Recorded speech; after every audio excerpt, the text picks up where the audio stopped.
Sherifula filɛbagaw an bɛ aw fo ka walima dɔn kari o kari surafanato mana dun an bɛ fasodenw wele kɛnɛ kan an b'a fɔ ma ko débat sans langue de bois bamanankan na ko taa ka se tɛ kuma min na bi su na an ye wele dabila fasoden ma 4 ma ma fɔlɔ o jɔ ye o ye Djibril Diallo ale expert ingénieur géologue le minier don Djibril i ni su folikan jumɛn de b'o k'a lase Sherifula filɛbagaw ma. N bɛ foli lase Sherifula baarakɛla bɛɛ ma ka foli lase malien min bɛ Mali kɔnɔ ani Mali kɔ kan an bɛ sitanɛ gɛn ka bɔ kuma la an bɛ kuma min bɔ an da bi Ala k'a kɛ kuma barikama ye Ala k'a kɛ kuma ye min bɛ se ka jamana nafa an nakun ye an bɛ min dɔn k'o fɔ sanuko kuma kan cogo min na voilà o folikan de tun bɛ n bolo k'a ɲɛsin bɛɛ lajɛlen ma malien bɛɛ lajɛlen ma. D'accord maa filanan o tɛ maa dogolen o bɛna ka kɔrɔ Sori Ibrahima Traoré président Fer Mali Sori i ni su folikan jumɛn b'o k'a lase Sherifula filɛbagaw ma. Traoré ni su an b'i fo an balima fɛn bɛ plateau kan an bɛ bɛɛ lajɛlen fo ka Sherifula ɲɛmɔgɔyaso n'a baarakɛla bɛɛ fo kɛrɛnkɛrɛnnenya la Sherifula yɛrɛ sigi sababu o kɛra tɔn min ye o ka guide spirituel n'o ye Cherif Ousmane Madani Haidara ye ni ale ye o conseil islamique président ye an bɛ a fo ka barikada ani ka sangafo kɛ Ala ni kɛnɛ in kan an b'a dɔn a bamuso Ala ye a minji dɔgɔya n'o ye Mali bɛɛ bamuso ye an b'a deli musokɔrɔba ɲuman in min kɛra den ɲuman in sababu ye Ala ka hinɛ a la Ala ka yafa a ma Ala ka fara silamɛsuw kan Ala k'an bɛɛ ɲa karita don kɔnɔ. Vraiment, merci beaucoup. Ma samana o ye Seydou Keita ye président des orpailleurs du Mali. Keita i ni su folikan jumɛn de bolo k'a lase Sherifula filɛbagaw ma. Bon, assalamu alaikum wa rahmatullahi ta'ala wa barakatuh. Folikan min bɛ ne fɛ k'a lase Sherifula filɛbagaw ma an nana débat min na an b'a commencer hɛrɛ la Ala k'a laban hɛrɛ la Ala kana sintɛnɛ don a la. Bon a foli danta bonya la an bolo bɛ se an ka mɔgɔw bɛ wula kɔnɔ nin bɛna kɛ sababu ye caman bɛ kɔnɔdɔfili caman na sanuko baara tagabolo la malien caman tɛ fɛn caman kalama nin bɛ kɛ sababu ye bɛɛ lajɛlen bɛ bɔ a kalama voilà o foli de b'an bolo k'a lase Sherifula ma. D'accord maintenant docteur Amadou Albert Maïga membre du CNT donc dɔ bɛ ɲininkali yɛrɛ kɛ k'i yɛrɛ bɛ nin kɛnɛ kan sira jumɛn fɛ bɛɛ folikan jumɛn de bolo k'a lase Sherifula filɛbagaw ma. D'accord Dawuda n b'i fo kosɛbɛ ani an balimakɛ min b'i kɛrɛfɛ Afrique k'a fɛnɛ fo maa o maa bɛ yan nɔ ni minnu bɛ plateau sanfɛ yan nɔ ka foli lase u kelen-kelenna bɛɛ lajɛlen ma o kɔfɛ Mali kɔnɔ ani Mali kɔ kan maa o maa ɲɛ b'an na aw ka téléso in sanfɛla la k'u bɛɛ lajɛlen fo CNT yɛrɛ président n'o ye colonel Maliki Diaw ye ani CNT tɔndenw bɛɛ lajɛlen u ka foli bɛ yan Cherifkɛ yɛrɛ Ousmane Cherif Madani Haidara n'a ka denbaya bɛɛ lajɛlen k'u bɛɛ lajɛlen fo olu mun sababuya la an bɛ se ka na ka maliyɛnw baro ka bɔ kuma la k'a fɔ effectivement ne bɛ CNT kɔnɔ ne bɛ commission dɔ la n'a bɛ fɔ ma commission des finances min fana bɛ anw ka baara la anw ka commission na CNT baarakulu kɔnɔna la ne jɔyɔrɔ bɛɛ bɛ o baara fana cɛbɔli siraw ma ani vie professionnelle fana la école karamɔgɔya kɔfɛ université la n bɛ baara kɛ sanuko fana sira kan kosɛbɛ. D'accord ok n'o tɛmɛna ka bɔ yen n jɛɲɔgɔn Boubacar Traoré Enfré an bɛ folikan jumɛn bolo k'a lase Sherifula filɛbagaw ma. O kɛlen an bɛ an filɛbaga bɛɛ lajɛlen fo nin wagatinin na maa o maa ni Sherifula télé kanu an bɛ fo k'i wale ɲuman dɔn i y'a fɔ cogoya min na nin ye laada ye kari o kari an bɛ ɲɔgɔn sɔrɔ yan nɔ ka se ka kuma jamana kunkanko kan donc fɛn o fɛn n'a bɛ jamana kɔnɔdenw intéressé ka se ka walawalalikiw ye u ka se ka faamuyali sɔrɔ k'u to u sigiyɔrɔ la. D'accord Boubacar an b'a dɔn an y'o de fɔ don o don fo k'an ka kokɔrɔ dɔ don baara taabolo la b'an y'a fɔ n ko bi su na an bɛna kuma fɛn min kan mun ye sanuko ye Mali sanuko a kuma cayalen don donc bɛɛ b'a fɛ ka faamuyali sɔrɔ o de kosɔn su na an ye a dɔnnikɛlaw wele o ka hakilina ye mun ye o bɛ se k'o fɔ an ɲɛna mun ye Djibril Diallo ye Djibril Diallo n b'a daminɛ e la maintenant i bɛ baara mun na i b'o ɲɛfɔ puis maintenant n'o tɛmɛna an bɛ se ka tɛmɛ ɲininkaliw ye. D'accord ne yɛrɛ ye chef géologue société dɔ la mais ne tɛ na kuma olu tɔgɔ la bi ne bɛna kuma en tant que malien min bɛ dɔ dɔn sanuko kan barisa n ye baara kɛ minnu na ka tɛmɛ bon je crois que n bɛ dɔɔnin dɔn a sanuko la. D'accord voilà donc n bɛna kuma na en tant que malien simple. Ok voilà. Donc n b'a daminɛ e la fɔlɔ donc ɲininkali dɔw bɛ yen n b'a da bɛɛ kɔsigilen bɛ ka i lajɛ donc maintenant fɔlɔ ye mun ye sanu yɛrɛ mun yɛrɛ don dɛ. Bon sanu n'i ye sanu ta ka jateminɛ sanu ye nɛgɛ de ye nɛgɛ min a couleur ye nɛrɛmuguma ye voilà donc sanu bɛ a bɛ bɔ dugukolo jukɔrɔ i n'a fɔ a bɛ se ka sɔrɔ dugukolo sanfɛla la cogo min na bon a bɛ bɔ dugukolo jukɔrɔ technique minnu na kɔfɛ an bɛ tila ka don olu la sanfɛla in a bɛ sɔrɔ cogo di très généralement mɔgɔw ye ba kɔnɔna ni ba gɛrɛfɛla sanu sɔrɔ ka di ye kosɛbɛ voilà mais sanu yɛrɛ ye nɛgɛ min don a couleur ye nɛrɛmuguma ye voilà donc n'i ye Mali yɛrɛ drapeau lajɛ nɛrɛ min bɛ Mali drapeau la a bɛ sanu de kofɔ voilà donc sanu ye nɛgɛ de min bɛ sɔrɔ dugukolo jukɔrɔ ani dugukolo sanfɛla la voilà d'accord mais à quoi sert l'or bon l'or ni ko i bɛ sanu fɔ i tɛ se ka sanu nafa fɔ k'a ban sanu mɔgɔ caman bɛ sanu jateminɛ n nafa bɛ kɛ bijou de mɔgɔ parilan o nafa b'a kɔnɔ mais sanu yɛrɛ nafamaba ye min ye o ye appareil fɛn tɛ yen diɲɛ kɔnɔ bi k'a bɛ dilan ni sanu t'a kɔnɔ téléphone fɛn fɛn b'an kelen kelen bɛɛ bolo sani dɔɔni b'a bɛɛ la appareil électronique tɛ yen ordinateur wo alaw ka télé bɛ ka marcher sanu b'a la parce que satellite min bɛ sanfɛ min bɛ ja bila ka taa satellite a dilanni yɔrɔ la sanu bɛ k'a la diyagoya sinon a tɛ se ka marcher donc bon ni bɔra yen fana n'i taara banques ka côté la toutes les grandes banques les banques nationales des pays olu bɛ sanu de ɲini ka stock ka banques kɔnɔna la n'i y'a jateminɛ France actuellement ils ont 2400 tonnes d'or de réserves dans leur banque centrale. O ye sanu ba naani ba fila ni kɛmɛ naani o de b'u bolo k'a bila u ka banque centrale la. mais pourtant olu de tɛ sanu fɛngɛ bɔ u bɛ se ka fɔ. o b'a san de k'a bila u bolokɔrɔ n'u b'a san de u b'a san jamana minnu b'a produit i n'a fɔ Mali n'a ɲɔgɔnnaw ani Afrique du Sud ni fɛnw olu b'a san de k'a bila u ka banque baw la. u b'a fɔ cogo min na c'est une valeur de refuge sanu de garantilen don ni diɲɛ nafolomafɛn bɛɛ ye sanu bi n'a b'i bolo a tɛ gala diɲɛ bɔ ngolonga don i b'a da valeur bɛ bɛn ni ma a bɛ compter ka d'i ma ta ka segin t'a la o bɛ fɛn kelen min na bi diɲɛ kɔnɔ o ye sanu ye o de ye sanu yɛrɛ nafamaba ye o ye bijouterie technologie électronique diɲɛ électronique fɛn o fɛn dans la vie a si tɛ se ka marcher ni sanu tɛ hali avion kelen min n'a bɛ pan a tableau de bord sanu b'a la donc c'est pour vous dire que sanu nafa tɛ bijou dɔrɔn ye sanu nafa bɛ diɲɛlatigɛ taabolo bɛɛ lajɛlen na. d'accord mais n bɛna ɲininkali min fɔ la sanu a bɛ exploiter cogo di.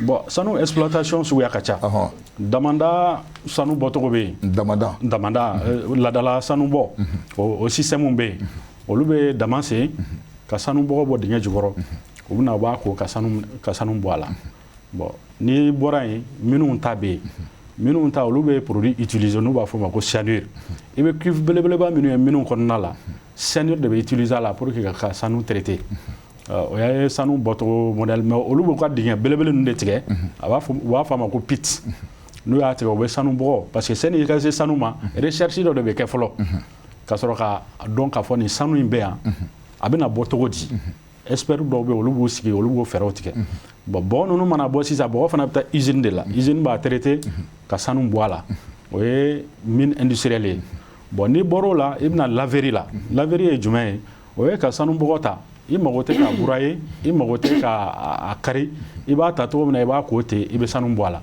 très généralement olu ka surun kɔda ni babolow de fɛ kosɛbɛ u b'a fɔ o ma laverie bon maintenant naaninan ye min ye o ye dragage ye o ye ka taa ba kɔnɔ sisan ka ba kɔnɔ bɔgɔ ta k'a ko ka sanu bɔ a la ka tila ka bɔgɔ in segin a nɔ la a bɛ fɔ o ma ko dragage voilà nin ye nin sanu bɔcogo naani de ye min bɛ anw fɛ yan min bɛ diɲɛ yɛrɛ kɔnɔ voilà donc an b'a fɔ cogo min na Boubacar n bɛna kuma d'i ma les différentes zones d'exploitation de l'or au Mali voilà bon n'i y'o ta k'o lajɛ Mali partagélen don en deux zones u b'a fɔ o ma district minier Mali sud et Mali ouest mais concernant Mali sud n'i y'o ta k'o jateminɛ o Sikaso fanfɛla ye ka taa Yanfoli la ka taa Siama fanfɛla la mine minnu b'o yɔrɔ la n'i y'a jateminɛ Siama mine Morila Komana Kalana olu bɛɛ bɛ Mali sud de fɛ donc jateminɛw y'a jira yɔrɔ fila de bɛ Mali la sanu sɔrɔ ka di yɔrɔ min na Mali sud o ye yen zone ninnu fanfɛla ye Mali ouest o ye ka taa Kayi Keɲeba fanfɛla ninnu na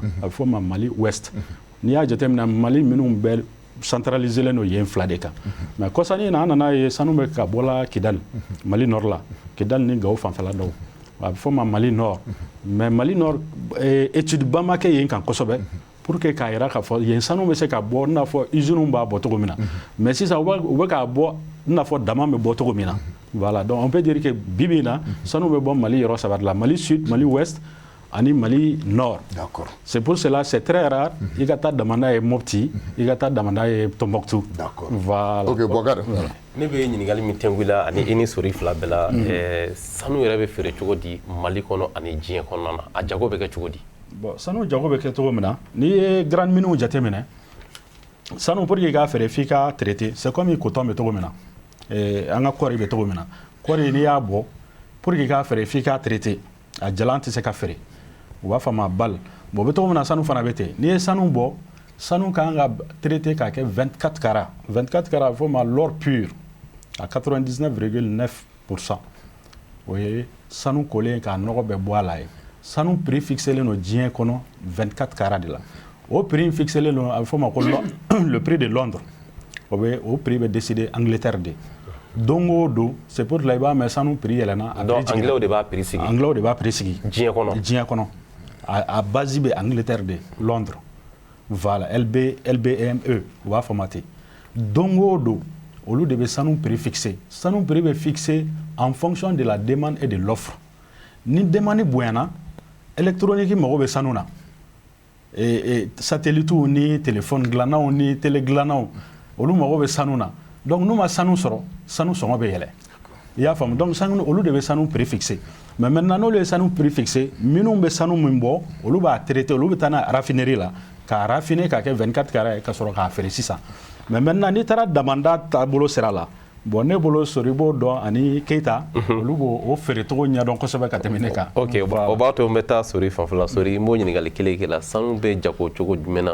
Mali kɔnɔ ani diɲɛ fan 14 bɛɛ lajɛlen.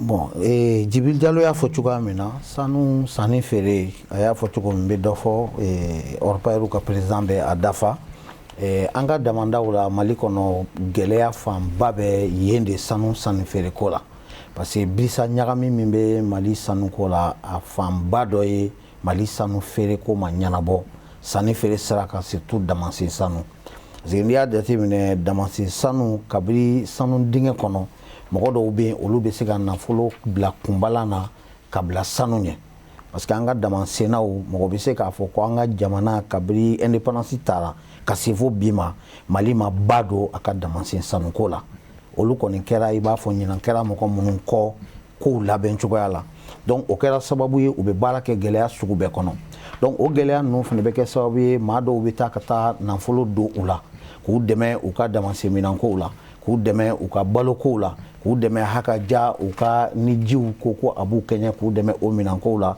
mais ka u ka sanu sɔrɔlen sɔrɔbali ka o don kunbala na donc a bɛ fɔ olu ma ko financier donc ni sanu bɔra o tigiw olu bɛ se ka sanu minɛ k'a feere u sakona bolo ma mais cogo wɛrɛ fana b'a la ni damasenna minnu sera ka u dalajɛ k'u jija fo k'u ka sanu sɔrɔ u yɛrɛ ye degun ni gɛlɛya bɛɛ lajɛlen kunnen kɔfɛ donc mɔgɔ dɔw bɛ yen olu bɛ yaala damandaw la ka sanu collecter tuma dɔw la u b'a fɔ olu ma ko collecteur o dɔw bɛ sanu fara ɲɔgɔn kan i b'a sɔrɔ nafolo t'u bolo mais dɔw bɛ se ka kɛ u bɛ sanni yɛrɛ kɛ damanda la mais dɔw bɛ sanu fara ɲɔgɔn kan ka na n'a ye ka n'a di mɔgɔ dɔw fana ma minnu bɛ dugu damasen duguw fɛ minnu ni u b'a fɔ olu ma ko comptoir ou bien acheteur donc u bɛna ka na sanu feere olu ma donc a bɔra dama kɔnɔ damasenda la dɔ y'a ta ka tɔnɔ dɔ d'a kan ka ban o fana bɛna feere mɔgɔ dɔ ma dugu kɔnɔ o tigi minnu fana bɛ dugu kɔnɔ i b'a sɔrɔ olu bɛ commune dugu ou bien an ka togodaw de la mais cercle duguw bɛ yen misaliya ni sanu bɔra dandugu sisan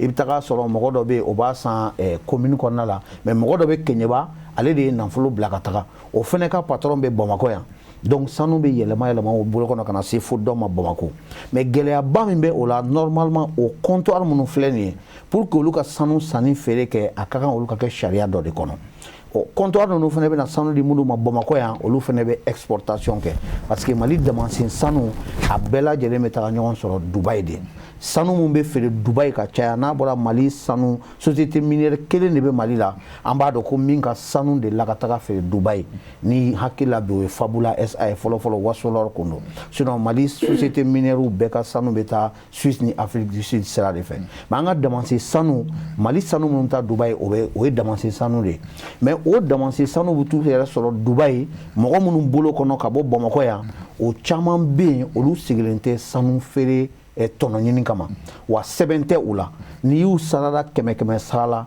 i bɛ taga sɔrɔ 90 ni kɔ sɛbɛn tɛ olu la u tɛ sariya kɔnɔ o de kama tɔn dɔ bɛ yen ni o ye ICROM ye Union des comptoirs et raffineries d'or du Mali bɛ profiter ka o président fo yan n'o ye karamɔgɔ Dunbiya ye ale n'a ka jama ka wulikajɔ de y'o ye pour que mɔgɔ minnu bɛ sanu san ka feere la yuruku sira kan ni olu sababuya bɛ to a bɛ fɔ Mali kɔnɔ ko sanu tɔni 6 de bɔra damandaw la mais Dubaï a bɛ enregistré aéroport la ko sanu tɔni 60 bɔra Mali la donc olu y'o sɛgɛsɛgɛliw kɛ ka bolo da o kisɛ kan donc o yuruku n'o dibi o bɛ nin sira in de fɛ mais taxi ko ni sagalen minnu dalen bɛ sanu sanni ka feere kan o de y'olu ka gɛlɛya fanba ye parce que n'i ye donni da mɔgɔ kun a tɛ se min kɔrɔ i b'a wajibiya a k'a dogo i la donc hakili la da bɛna se o kumaw ma o b'a to min ɲininkali min k'i la n'i ye jateminɛ kɛ i b'a ye k'a fɔ minnu bɛ sanu bɔ k'a sɔrɔ u ka fɔ la ko dibi na donc yamaruya b'u bolo u labɛnnen don cogo jumɛn est-ce que yamaruya b'u bolo ka baara in kɛ o nasira la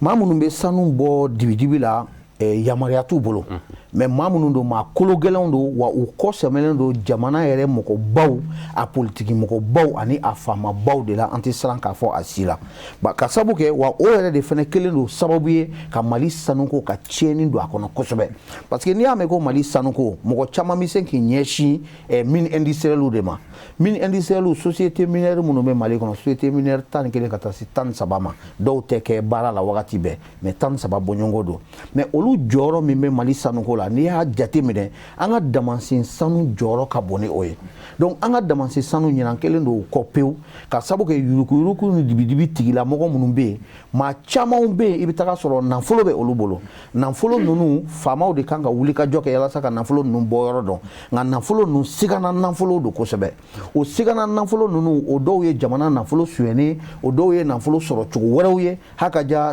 tubabu sariya la u b'a fɔ min ma ko blanchiment d'argent nafolo min n'a bɔ yɔrɔ man ɲi nka donyɔrɔ ɲuman bɛ ka ɲini a la o nafolo yuruku nafolo caman de bɛ yaala la an ka dugubaw kɔnɔ kɛrɛnkɛrɛnnenya la Bamakɔ donc o nafolo tigilamɔgɔw maa min ye miliyari 20 suɲɛ jamana kun n'ale sera ka sanu san ka bin hali miliyari 2 la ale gagnera de o bawo n'i ye sanu kɔni sɔrɔ k'a labɔ Bamakɔ yan ka se n'a ye Dubaï nafolo de don i b'a sɔrɔ donc ni mɔgɔ min ye jamana ka miliyari 50 sɔrɔ ka suɲɛ i b'a jate minɛ diɲɛ seleke naani banki ko sɛgɛsɛgɛli b'a kɔnɔ cogo min i tɛ se ka miliyari caman suɲɛ ka taa bila banki si kɔnɔ k'i b'a labɔ o y'a balannen o b'a jira k'a fɔ ko yamaruya tɛ olu bolo k'a feere mais donc mɔgɔw de bɛ a ko kɔrɔ minnu bɛ ka bɔ n'a ye ka taa feere sika foyi t'a la wa o kulekan n'o o kasikan n'o wulikajɔ de bɛ faire Mali bolo ani a dɛmɛtɔn bɛɛ lajɛlen k'a jira k'a fɔ o dibi n'o yuruku o ka sama ka bɔ sanu san ka feere la yaasa minnu yɛrɛ ka baara ye sanu sanni feere ye olu ka se ka baara kɛ k'u balo u halala la ka se ka jamana fɛnɛ la nafa olu fɛnɛ kana wajibiya k'u dogo k'u ka baara kɛ basi tɛ donc n bɛ taa e fanfɛla la min ye président donc ni bibi na bɛɛ b'a dɔn k'a fɔ min sori bɔra ka kuma min fɔ sisan nɔ maa minnu bɛ sanu bɔ gɛlɛya kɔnɔna na olu yɛrɛ tɛ ka nafa sɔrɔ sabula ko maa wɛrɛw de bɛ a dibi la mais e yɛrɛ bolo est ce que olu yɛrɛ maaw faralen ɲɔgɔn kan ka kɛ jɛkulu ye cogoya min na u bɛ se k'u ka hakɛ ɲini bon e ye min fɔ minnu bɛ sanu bɔ yurugu la n'a mɔgɔ bɛ se ka fara ɲɔgɔn kan i bɛ se ka fara ɲɔgɔn kan mais a fara ɲɔgɔn kali tɛ se ka kɛ état de kɔ komi sɔrɔ y'a fɔ cogoya min na an ka jamana état y'i mago bɔ a ka jamana kɔnɔden na k'i mago bɔ a ka sous-sol la a ka dugukolo nafolo parce que ni jamana y'i mago dɔn a ka jamana kɔnɔden na bi k'i mago dɔn k'a dɔn grande mine kelen tɛ yen orpailleurs bɛ yen o bɛ se ka jamana développer o bɛ se ka to grande mine ka baara bɛ nɔgɔya bolo an filɛ gɛlɛya min kɔnɔ an tɛ don o kɔnɔ cogo jumɛn structure dɔ sigilen don depuis an bɛ organiser association na an de ye lutte kɛ ka na chambre de mine sigi chambre de mine sigilen pour que orpailleurs bɛɛ organiser a kɛ don da kelen ka bɔ da kelen état k'a dɔn nafa bɛ baara la o chambre min sigila an bɛ nafa y'a la cogo jumɛn combat min yɛrɛ bɛ orpailleurs da la bi orpailleurs de ye chambre sigi n'i y'a ye chambre sigila an orpailleurs de y'a sigi mais chambre sigi ni bi tɛ n bɛ gɛlɛya fɔ an bɛ hɛrɛ foyi sɔrɔ a kɔnɔ premier chambre sigilen 5 ans de kunna a mandat sabanan ne ni élection tɛ yen san 10 ni kɔ nin kɔnɔ problème kelen tɛ yen a bɛ taa matériel di orpailleurs ma a bɛ formation kɛ hali n'a kɛlen ne t'a kalama en tant que le président hali n'a sɔrɔ i y'a kɛ ne t'a kalama. mais ko a bɛ gɛlɛya kɔrɔ, gɛlɛya sugu jumɛn? An bɛ gɛlɛya min kɔnɔ bɛɛ b'a fɔ tilando ye tilancɛ se an tɛ sariya kɔnɔ. An y'an yɛrɛ don sariya kɔnɔ ka laɲini bɛɛ kɛ, an tun ye demande bɛɛ kɛ pour que kana carte ko ninnu bɛ yen, orpailleur mɔgɔ mɔgɔ bɛ don orpailleur kɔnɔ i ka identifier i bɔra min, i bɛna mun baara de kɛ yan, i ye mɔgɔ sugu jumɛn ye, i bɛ carte ta 10 000 francs par an avec quittance. An y'o sensibilisation ni fɛn kɛ, an ni département y'o kɛ, o baara nana commencer la dernière minute puisque ne hakili la département minier bɛɛ bɛ relevé ministère de la. La dernière minute, chambre nani fosi qui boit kono, que carte gɛlɛbɔ contre l'État. Mais l'État a carte min fɔ, c'est signé au ségal du ministère des Mines, c'est ce qui débat kan. Fédération tate. On de laɲini kɛ pour que État kɛ se ka nafolo sɔrɔ, à 18% bɛ taa trésor la. Commune fɛn fɛn bɛ yen ni mɔgɔ bɛ yɛrɛ sansa kɔnɔ, 10% bɛ di maire ma. Au 72%, au niveau des fédérations, village bola, tomolomoy bola, bɛɛ de ka sɔrɔ bola. Mais an tun ye baara ta cogoya min na n'a tun taara ten, an sigilen a ɲa ma sisan, i bɛ weleli kɛ ka ye gouverneur la sisan. Ou bien tu l'appelles directement le ministre de l'administration territoriale. Mais Mali territoire quand même hors parler de sanu jelibo. Avec fils ta droit faut bon kay région ni ton bola ou bien ni kilo hage bola sigaso ni ton bola ni kilo hage bola kuluro région ainsi de suite. Mais ne bɛ k'i ɲininka yɔrɔ min na dɛ a ka tɔn nin aw pa nin o mun yɛrɛ don et puis aw yɛrɛ quoi a bɛ baara sugu jumɛn de kɛ fo i n'a fɔ ko bon a bɛ baara min kɛ État ta dɔw bɛ nin fɛ e ko o kɔrɔ fɔ an ɲɛna. Bon an bɛ baara min kɛ an ka baara ye traditionnel ye. Traditionnel han. An bɛ baara kɛ an farisogo de la. I y'a faamuya an ni grande mine tɛ kelen an bɛ baara kɛ an farisogo la an bɛ dama de sen an bolo la. Dan n'a ye fa an bɛ mɔgɔ min ye o bɛ taa kɔlɔn segin ka dingɛ segin fo ka taa don fo ji nin fɛn na o ye aw ka baara de ye nin ye. An ka baara ye o de ye. A bɛ sanu ɲini o yɔrɔ la. An bɛ sanu ɲini o de la. An bɛ sanu ɲini an bɛ dama sen an bɛ terre ɲini dugukolotigi par rapport tɔnbɔlɔma ni damafɛtigi bɛ yen o bɛ se k'a ka dugukolo labila dugumɔgɔ bɛ se ka yɔrɔ dɔ labila a bɛ senni kɛ yen mais n'an ye senni kɛ yen o bɛ ka taxe minɛ bon Mali yɛrɛ la o tɛ fɛn sɔrɔ la i tɛ foyi sɔrɔ. Parce que an ye formation dɔ kɛ en 2017 État ko groupement la EMOA jamana bɛɛ tun bɛ yen an de nana ni prix ye Ivoirien prix jumɛn an ka plan d'action min taara o de taara jamana bɛɛ o de ta an ka plan d'action ne taara ni plan d'action min ye jamana bɛɛ o de ta an nana même pas 10 jours Ivoirien nana an n'o ye formation dɔ kɛ yan initiative bɔlen malien minnu na sous-région bɛɛ bɛ ka développer bi ka tɛmɛ an kan puisque o yi ka jamana y'a ta barika la État wulila k'i jɔ par rapport Sorida Selama. Ni a ye sanu bɛ sonya État de m'i jɔ mɔgɔ min bɛ collectariat kɛ sanubɔyɔrɔ la wula kɔnɔ mɔgɔ t'a da lɔ e bɛ se ka taa sa i bɛ dɔ bila quoi a tɛ taxi sara foyi a bɛ mani sanu san a kɛra sous-région mɔgɔ ye a kɛra malien ye na min san a bɛ bɔ n'a ye o perdi ye jamana kan ni e bɛ se ka na sa i bɔlen jamana kɔnɔ i bɛ don dɔrɔn i bɛ taa dama ta dɔrɔn i b'a sen n'i ye kilo 10 kilo 20 sɔrɔ i bɛ bɔ n'a ye i bɛ taa n'a ye. Mais an de ka dugukolo bɛ ka tiɲɛ an de ka nafolo bɛ ka bɔ mais o tɛ jamana la Côte d'Ivoire tout près ne filɛ n bɛ Mali la yan dɛ mais baarakɛlen bɛ ne bolo Côte d'Ivoire sori b'a kalama Côte d'Ivoire i ka mɔgɔ faga Côte d'Ivoire territoire kan a ka fisa i ka Ivoirien ka sanu bɔ i mɛ taa n'a ye comptoir la. Comptoir o ye mun ye.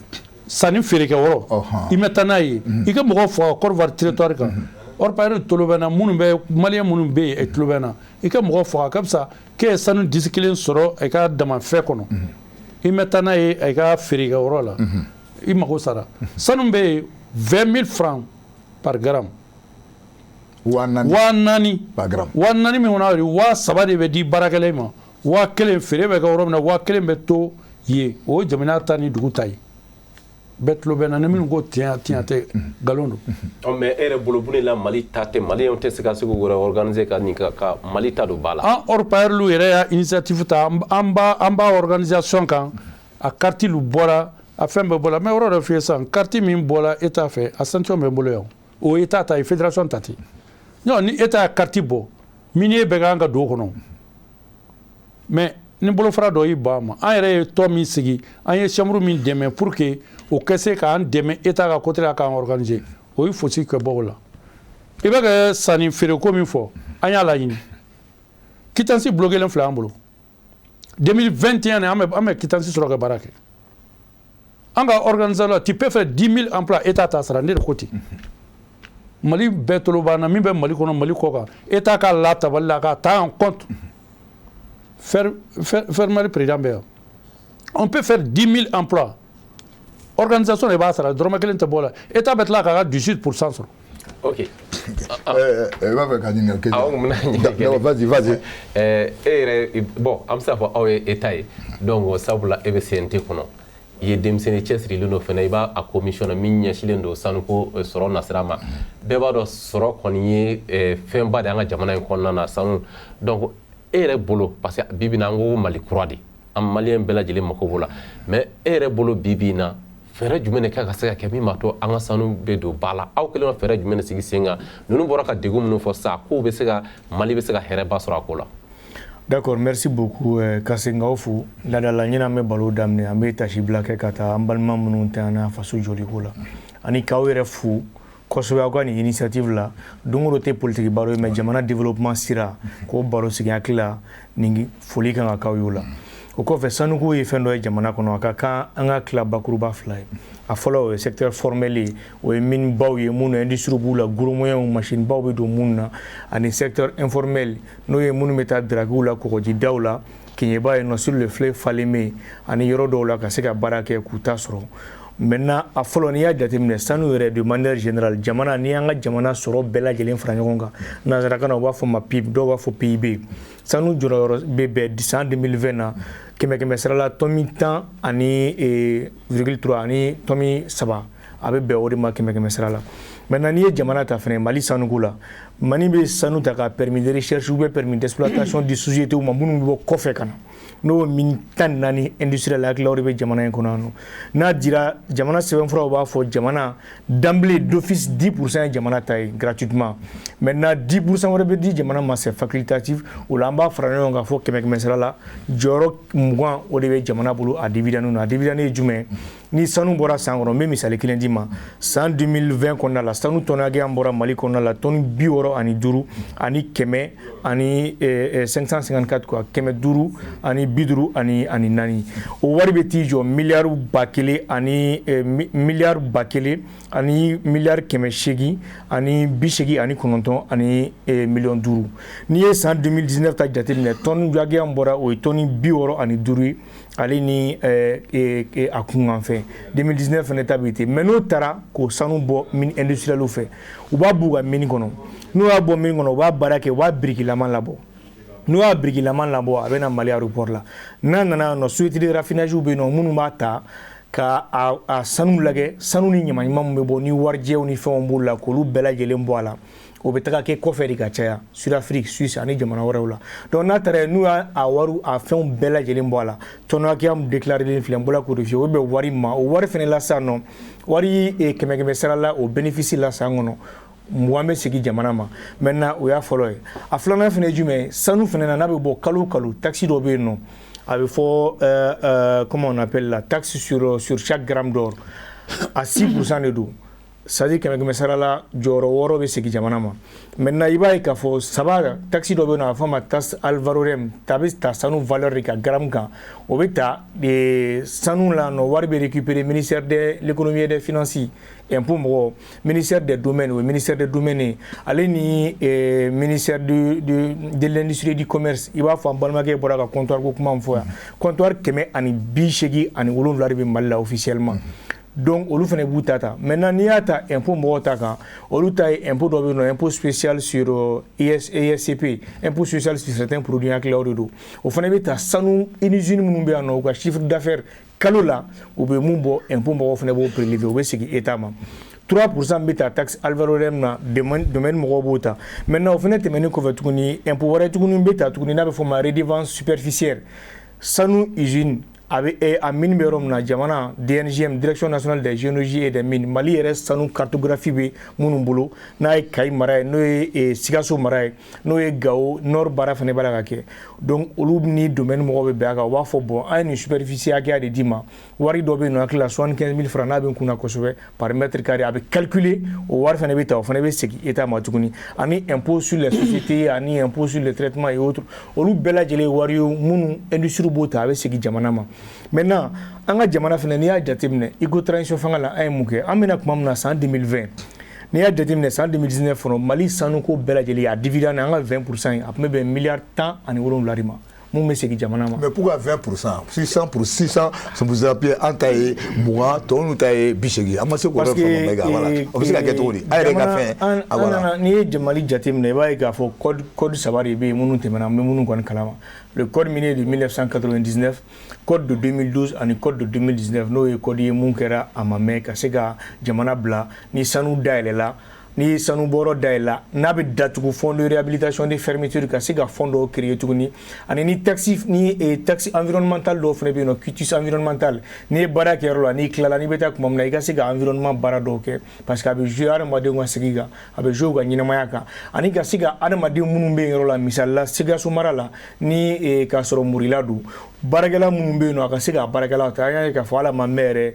Murilakaw tun bɔra ka manifester yaasa mini min bɛ yen nɔ u ka se k'u ka mɔgɔ dɔw ta o fana bɛɛ bɛ code minier in kɔnɔna la donc n'i y'a jateminɛ an ka sigikafɔ de don parce que mine baara ça demande beaucoup de moyens a bɛ effort mun ɲini a tɛ état kunna bon comme a tɛ état kunna code 2019 fana kɔnɔna la a kɛra ka mɔgɔw bɛ se ka bɔ kɔfɛ ka na jamana kɔnɔ k'a baara kɛ i b'a fɔ jamana kɔnɔdenw misali la ne ye Jalo Sori ni wari b'an fɛn o fɛn kunna ka entreprise b'an bolo k'a capacité banna an yɛrɛ fana bɛ se k'a ɲini tuguni an bɛ 20% sigi état ma et ces 20% o bɛ dépendre Mali yɛrɛ ka politique économique de c'est la vision libérale parce que jamana bɛ mara ni vision économique mun ye a ka ca kojugu socialisme bɛ yen nɔ mais une vision libérale a kɔrɔ ye jumɛn jamana yɛrɛ kana fɔ k'i bɛ jamana sɔrɔ bɛɛ ta ka da nin kan i b'a diversifier jamana kɔnɔdenw ye parce que entreprise de bɛ se ka emploi créer n'o kɛra emploi caman bɛ créer baara caman bɛ se ka créer maintenant ka segin n ka kuma kɔnɔna la san 2020 Mali dividende bɛɛ lajɛlen bɛnna 35 milliards de ma miliyari 35 mais maintenant tenez-vous bien a y'aw sigi aw ka lamɛn san 2021 kɔnɔna la transition fanga la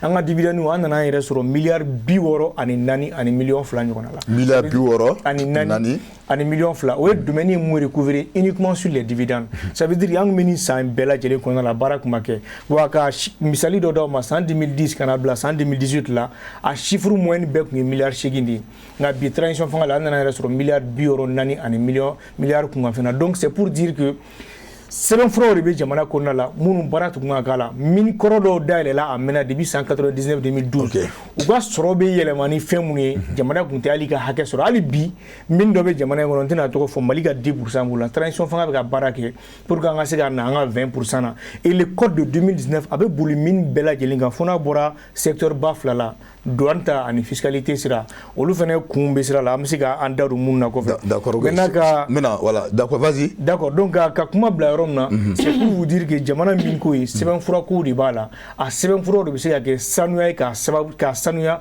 yaasa jamana bɛ se k'i yɛrɛ sɔrɔ maintenant mine secteur informel n'o ye les petites mines semi mécanisées ou traditionnelles depuis l'empire du Mali sanu bɛ bɔ an ka jamana in kɔnɔ dɔɔni k'a ɲini ka bɔ duguma mais a nana se waati laban dɔ la a nana tiɲɛ fo k'a dama tɛmɛ o de hukumu kɔnɔna la tɔn dɔw sera a ma hakili t'a la tɔn kelen min don CNT kɔnɔ an ye mission dɔ wuli ka se ka bɔ CNT yɛrɛ président ka yamaruya la colonel Maliki Diaw k'a fɔ ko an ka taga nin ko ɲɛɲini an ka dɔn réellement a bɛ cogo min na yaasa an bɛ se ka gouvernement dɛmɛ ni proposition ɲumanw ye u ka se ka kow falen o de hukumu kɔnɔna la an ka mɔgɔw bɔra u sera Keɲeba mara la du 22 au 28 août 2021 o kɔnɔna la u taara Dabiya mara la commune dɔ bɛ yen nɔ a fɔ ma ko commune de Dabiya village dɔ bɛ yen nɔ Makuke u taara Fadugu u taara commune de Sitakili n'o bɛ Basama u taara commune de Faraba a yɔrɔ dɔ bɛ yen nɔ min dɔ bɛ yɔrɔ dɔ la a fɔ ma ko Kamarala yɔrɔ in na u ye mun jateminɛ fɔlɔ kɛ jateminɛ fɔlɔ ye mun ye k'a dɔn k'a fɔ chinois nanalen don ni jamana kɔnɔ ni visa touriste ye mais u bɛ ka fɛn wɛrɛw kɛ tuguni mun ye ka taa sanu bɔ jamana kan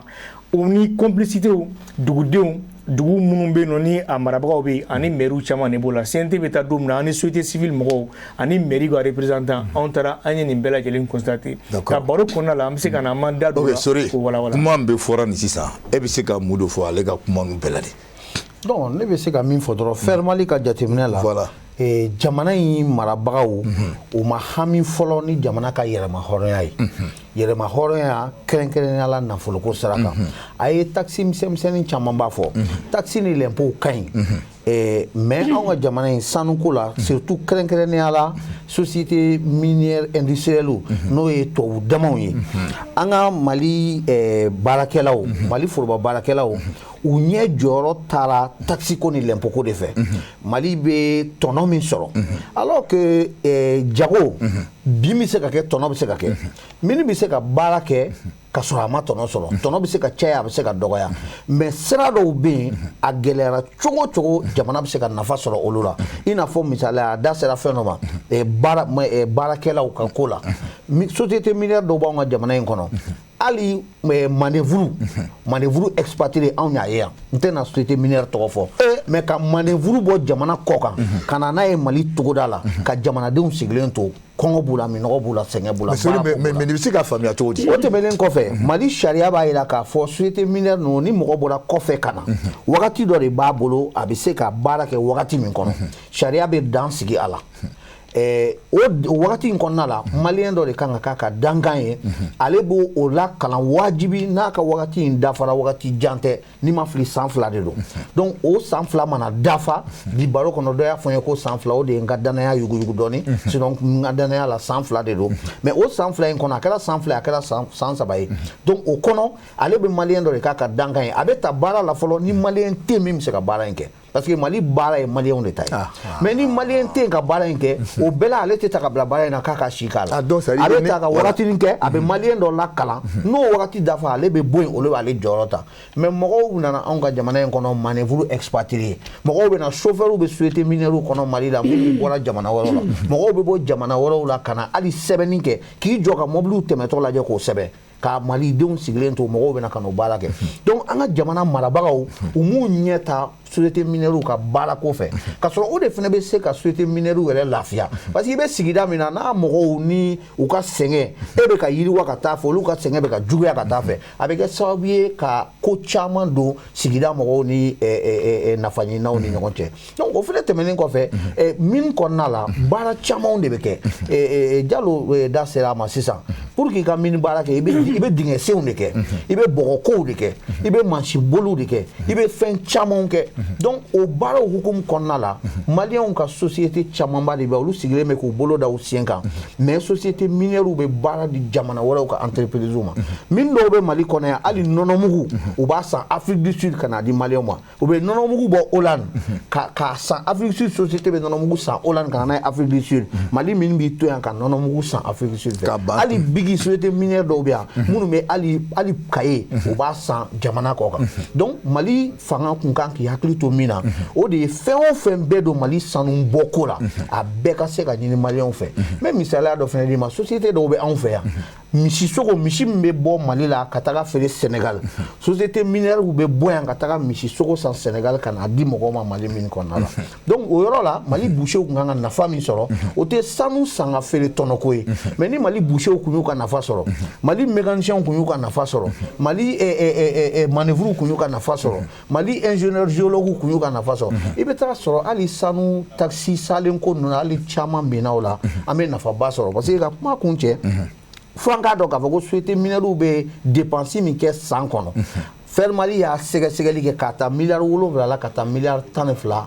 o bɔɲɔgɔnko de don a dɔgɔmani kalo o kalo miliyari joli miliyari 7 ka taa la ka taa fo miliyari 12 bɔɲɔgɔn na kalo o kalo société minière bɛ yan minnu ka kalo kelen u bɛ taji min utiliser a bɛ taa ka taa miliyari 5 la fo miliyari 8 bon n'i y'o nafolo jateminɛ u bɛ taa fo miliyari 1000 ni kɔ la san kɔnɔ o miliyari 1000 ni kɔ in ni fɛɛrɛ ni dabali kun sɔrɔla kɛmɛ sala hali 80 kun sanni feere ka kɛ maliyɛnw fɛ o entreprise kun ka kɛ entreprise nationale ye hali société minnu n'u bɛ minɛnw san olu fɛ olu ka filiale nationale kun ka créer olu kun bɛ baara minnu sigi sen kan o kun bɛ kɛ sababu ye miliyari 800 maliyɛnw kun bɛ se k'o sɔrɔ Mali sanu bɔko min ye tubabu dama ye o ɲɛyɔrɔ maliyɛnw kun bɛ se k'o sɔrɔ mais kuma min bɛ ka fɔ nin ye miliyari 60 miliyari 8 o ye maɲumako wariw de ye Fer Mali ka sɛgɛsɛgɛli la Mali nin yɔrɔ man ka kɛ o ye mais n'olu fɔra dɔrɔn anw ka l'impôt n'an ka sagalenkannaw olu sina k'u wasa don o la an bɛ miliyari 500 de sɔrɔ taxi la an bɛ miliyari 60 de sɔrɔ dividende la nin bɛɛ ye maɲumako wariw de Mali sanuko la maliyɛnw kan ka min sɔrɔ Mali sanuko la a kan ka caya ka tɛmɛ nin bɛɛ kan wa o de fɛnɛ bɛ lafiya se société minière ma a t'i n'a fɔ an ka wulikajɔ ɲɛsinnen bɛ pour que degun de ka se société minière ma dɛ mais ni maliyɛnw yɛrɛ ye tɔnɔ wɛrɛw sɔrɔ sanuko la min tɛ sanu sanni feere tɔnɔko ye o bɛ kɛ sababu ye ka sigi ja société minière ani dugulenw ni ɲɔgɔn cɛ bawo ko mana kɛ musanin ka kɔmɔko ye ko musanin ta ye kɔmɔ ye mais ni kɔmɔ bɔra ko musanin k'i dogo don bɛ o mɛ musanin bɛ muru to kɔmɔko la dɛ donc ni n'a faamu o kɔrɔ ye ko an ka fɛn de o mini fɛn fɛn bɛ yen est ce que maliyɛn a tɛ maliyɛn si tɔgɔ la quoi ay société minière kelen tɛ Mali la min ye actionnaire majoritaire ye maliyɛn a tɛ yen mais o bɛ se ka kɛ cogo di société minière mini industrielle grande mine kelen tɛ Mali la min ye maliyɛnw ta ye donc o fɛnɛ ye gɛlɛyaba ye a ye min fɔ option ko de don c'est à dire anw ka faire Mali ka laɲini tɛ ko fo wajibi ko société minière u bɛɛ ka kɛ Mali ta ye parce que option ko de jamana minnu ka option ye u k'u ka jamana k'i bolo kɛ u ka économie kan secteur économique kan olu b'o kɛ u ka option ye mais an kɔni ma se k'a faamuya k'a fɔ Mali ma se ka hali société minière kelen sɔrɔ a yɛrɛ bon société minière dɔw kɛra an tɛna min tɔgɔ fɔ dɔw société minière sigira u ye min baara ka tɔnɔ sɔrɔ ka fu sɔrɔ ka fa k'u kɔ don a tɔ la o tɔni feeretɔ o occasion ye Mali bolo n b'a fɔ a Sila Morila min par exemple o tɔni feeretɔ o feerela i n'a fɔ fu feerelan de donc o tun ye occasion ye Mali tun bɛ se ka se k'o société minière in san k'a kɛ Mali ka société Mali ta ye bawo ni Mali ye min sɔrɔ fo mɔgɔw k'a faamuya nafa min b'a la min bɛ jamaba de ta baara la min bɛ baara fana di mɔgɔ jama caman de ma min tɛ baara kɛ société yɛrɛ kɔnɔ n ye taji feere ko fɔ produit sankow b'a la ko caman wɛrɛw b'a la donc ni société kelen fila saba ɲɔgɔn ko sɔrɔla min tun ye Mali ta ye hali ni gɛlɛya nana jamana kɔnɔ a bɛ fɔ min ma ko front social jamanadenw gɛlɛya ka don o la degun ka don a la baarako gɛlɛyaw ni fɛnw ka na jamana bɛ se k'a bɔ a yɛrɛ la ka jamanadenw ta a yɛrɛ ka société la bon ko dɔw fana kɛra jamana in histoire la mɔgɔw bɛ to ka ɲinɛ a kɔ Mali armée malienne min ye an ka wolomasiri tabagaw ye wagati dɔ kɛra anw ka armée kun surtout a sanfɛ kɛlɛbolo o kun sinsinnen don ni farafinna jamana fanba bɛɛ ta ye mais mun de kun y'a kɛ n an ka sanu de y'a kɛ kalana sanu kelen min filɛ o kanu de kɛra ka Mali pankuru san fo ka Mali wasaniya ye mais cogo di dɛ ka sabu kɛ an ni Irisi jamana mɔgɔw an ye bolodi ɲɔgɔnma de kɛ an bɛ sanu bɔ o kɛra Musa Tile la de quoi o kɛra Musa Tile de la an bɛ sanu bɔ a bɛ kɔma falen bɛ kɛ an b'a kɛlɛkɛminɛn ta Irisiw yɛrɛ bɛ na an bɛ jɛɲɔgɔnya kɛ sanu bɛ bɔ a bɛ kun falen kɛlɛkɛminɛn na bawo sanu Jibiri Jalo y'a fɔ cogo min na sanu de ye nafolo ye fo mɔgɔw k'o de faamu wa sanu de ye économie yɛrɛ sécurité ye donc ni Mali sanu bɔyɔrɔ dɔw kun kɛra Mali ta ye an filɛ hali ni gɛlɛya min na armée ko sira kan san kun b'a sɔrɔ an kun bɛ se k'an ka société minière kelen dɔrɔn o exploitation ka protocole dɔ k'an ni dɔ cɛ min kun bɛ se ka anw ka sanu kun falen a kun b'an ka armée ka a lafa fo k'a fɔ ko a fara kɛlɛkɛminɛn na. d'accord Bokar Jibiri Jalo n bɛ ɲininkali min kɛ e la sisan nɔ o ye est ce que maliyɛnw yɛrɛ bɛ ka nafa sɔrɔ a ka sanu na est ce que sanu yɛrɛ a bɛ ka biri Mali la kosɛbɛ k'a fɔ ko maliyɛnw ka laɲini bɛ ka sabati. D'accord. Bon, c'est une question là. Je crois que Orpailleur on les a un peu oubliés. On va un peu expliquer un peu leur sujet. Après maintenant, non, je vais dire que allez tu qui sont très importantes. C'est Orpaillage, ça relève du ministère de l'administration territoriale et des collectivités. C'est que beaucoup de gens ne savent pas. Ministère de Mines. Non. Ministère des Mines, c'est autorisation de Orpailleur Chima. Quand tu prends le code minier, dans tous les codes miniers du Mali, l'orpaillage est géré par les collectivités locales. Administration territoriale devait autorisation, les maires là, au lieu de autorisation de organiser en collaboration avec la Chambre des mines. Donc, au ministère des Mines, le ministère des Mines, ça c'est les grandes mines et les petites mines. Le ministère des Mines va intervenir à partir de la DNGM qui s'occupe de tout ce qui est documentation. Aller de autorisation dit minimum, aller de permis dit selon les conditions à remplir. Mais maintenant, ni tra orbar gabolo gandron au bord ministère des Mines gaboloka, au collectivité de Gaboloka, collectivité de Kanko organisée par le ministère des Mines. Donc fango eron nous franfachignon parce que là je voulais dire les différents services qui rentrent service minumbe do minu red dabe do Mali sanukola a follow le ministère des Mines ka rôle Ça, c'est les grandes mines et les petites mines. Contrat mine les grandes mines, les petites mines, au fois, donne les grandes mines et donne les petites mines. Grandes mines, problème dans la chimie, mal au fana de Fouba de Banga, ça nous co problème là. Petite mine m'a développé mal là. Contrairement au Ghana et au Soudan. Ni Ghana et Mali dans, fin arrêter la petite mine nedo. Ni Soudan et Mali dans. Au Soudan, il n'y a pas de grandes mines. Et bien, Soudan, il y a des grandes mines qui sont flat. Mais Malala, tani joliba en bolo. Mais Soudan, beka en dambi. C'est parce que lui est petite mine valorisée. Bon, maintenant, il y a un service ici. Ministère des Mines, pour revenir au débat. Parce que nous, c'est qui favori. D'accord. Voilà, petite mine, voilà. Bon, mais faire une fois, actuellement, petite mine, quel endroit de béa? Au mine, on appelle ça la mine de Météja. Allez, flèche Kenyaba, Gerefé. Au petite mine, allez, ka fanga, sanou. Hakedo de bé 150 tonnes code minier follow là allez mangate katemo kan par jour 150 tonnes par jour code minier corolena oluka production limitée lendo ni temno kan drobe do grande mine kon là grande mine de ça à partir de 150 tonnes jusqu'à 10 000 jusqu'à X tonnes et bien de grande mine qu'on a là c'est comme mobile capacité beto mina chez vous hakedo bé ni boro on a taxi bé exactement le même pareil voilà donc il y aura fameux mais mal la petite mine que l'endroit est mal là actuellement voyez la petite mine de Météja la flène Kenyaba voilà bon c'est des étrangers au Détadou. Voilà. Donc maintenant, c'est pour dire que petite mine et grande mine à différencier. Malheureusement, on n'a pas pu développer la petite mine. Et vraiment, il y a un problème. Bon, maintenant, les différents services qui interviennent, ça nous coûte mal.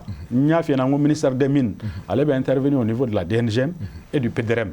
DNGM, ça, c'est le service administratif du ministère des Mines. Ne être qui permis, il y a DNGM de là.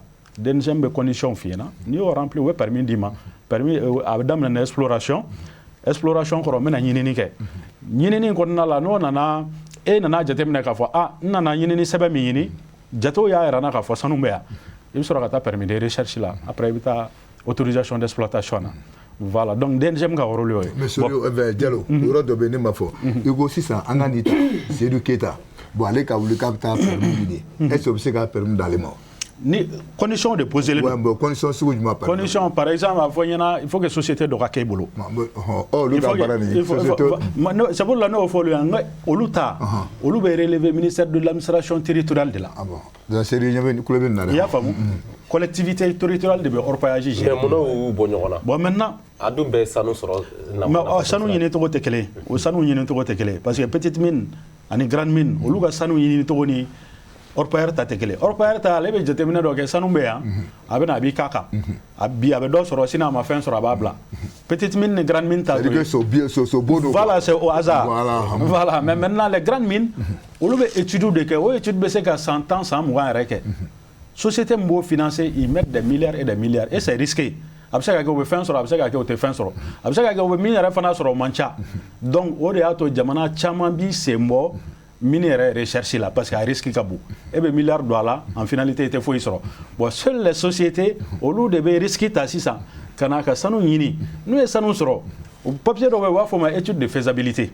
c'est-à-dire étude de faisabilité c'est n'est ka min daele ibna ira jamana la bon yoro ina ne yoro do soro sanu ba hakebe ni yoro ina bon dongo do nganga ni tonnage hake de boka traité nganga ni dépenser de ke dongo do nganga ni mo hake de tabarala avec forme étude de faisabilité pour que la autorisation sur la mine d'aile il faut que no de ira jamana la bon ne ena no ira jamana la je parle des petites et les grandes mines grande mine no ira jamana la ba faut ko bon sans ça ne be ni tono soro bon pour que ne ga mine si exemple do ni war mine do ala ka faut que ta mine si supposons ka be 100 milliards ma olu ba fo état yana 600 ko bon 10% bo di ma gratuitement et c'est que joli sans pour que c'est que actionnaire oui donc au actionnaire on le limiter à 10% état c'est que 10% wareka Banque mondiale doit décider depuis la libéralisation comme Maïga a photo parce que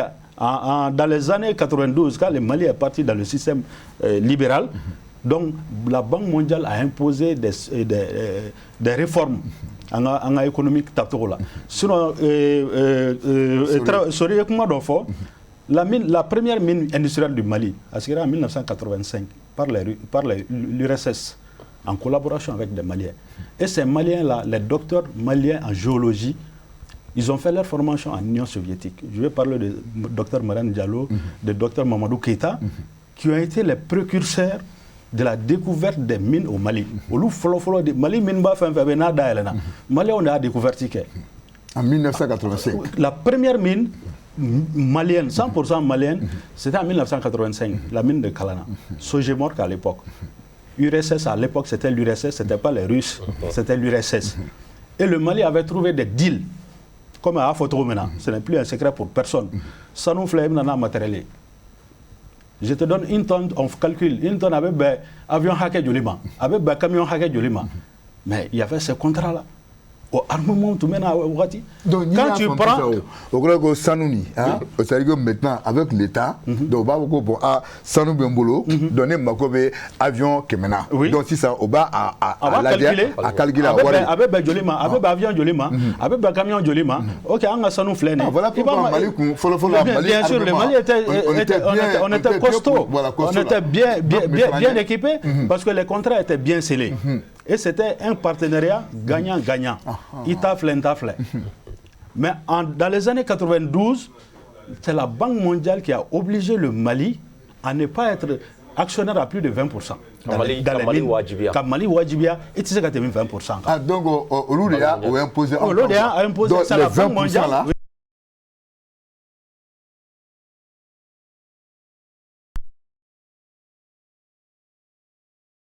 Ici. C'est le coût de production, parce que quand tu fais, il y a le coût de production qui compte. Pour que une tonne soit, il faut jusqu'à 70% de la valeur de une tonne au départ dépenser là. Une tonne, nos valeurs est 30 milliards. Et bien 70% calculé, qu'on voit 30 milliards. 70%, on voit 30 milliards, 70%. Ça, c'est peut-être dans les environs de 20 milliards. Donc 10 milliards de tonnes, c'est aussi ça. 20% de calcul des cas. Il faut des dividendes. Est-ce que vous tonneau 20% de calcul des tonneaux des cas. Bon, maintenant, le coût de production, la chaîne de production, et bien, pays d'Obe, des cas.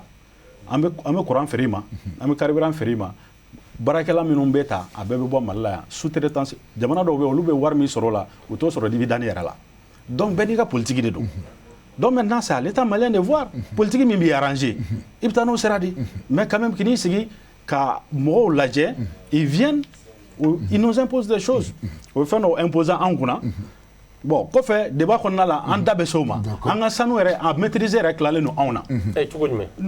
Donc, on va maîtriser Clalé Noana.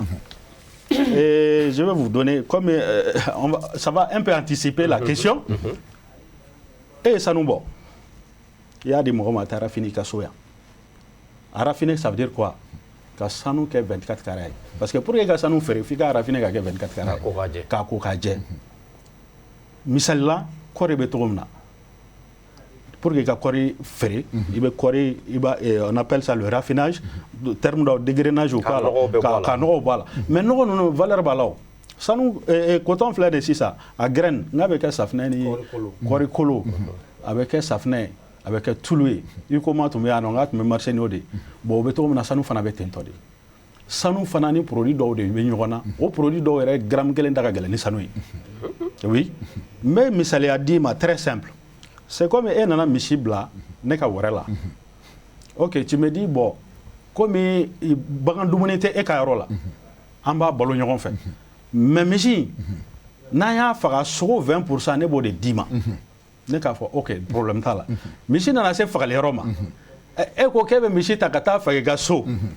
Parce qu'abattoir tenait fait, abattoir est du raffinerie. Et quoi, bon, nebe Michi into ebolo, et beta quand qui Karola. Nega kilo duru mana bene mi ma ibene wole ne kono mene et puis to ne ma sokola de i wod ne ma warde la bon depuis yeno ça ne va pas ouais et trani miché ma iran la ko miché kilo ma be 200 kilo ma 500 kilo ma mais e wona ma ko boko miché kilo na ke 50 kilo ko bon yi ga 20% calcula bena 2 kilo ma bon 2 kilo Sougoula, les kilos ça fait 2000 francs, oui, 3000 francs. Bon, on va mener quoi. D'accord. Mais ça ne se fait pas comme ça. Donc, du coup, c'est ce qui fait perdre à l'État. Alors que les machines à bien, à Foron, à Golo, tout ça, c'est de la valeur ajoutée. Les machines bien pris Kachani, Sogoreo. Bon, on est palladium de Sanouna. Produit d'obé Sanou accompagné, on va faire un palladium. Allez, gramme Kagrini Sanou 3 fois. Mais c'est lui qui va gagner tout ça. Toi, tu vas gagner quoi? Donc, ça veut dire que tu ne contrôles même pas ta production. Donc, c'est à l'État de revoir ces politiques-là. Pour que vraiment, ça nous met on a un peu anticipé la question, mais je vais le répondre quand même. Pour que ça nous met malien, il faut que l'État. Il n'y a pas de problème. C'est du Kéta. Comme il dit, on dirait que Digoune est hors détail. Voilà, donc, avec une belle diabète, bon, mère ni fait nous, c'est un gros sobo, nous quoi. Donc maintenant, ni belle, c'est quoi? C'est comme le fond. Bon, nous, c'est comme il faut. Diallo, comment le faut, ça me c'est qu'on regarde il faut.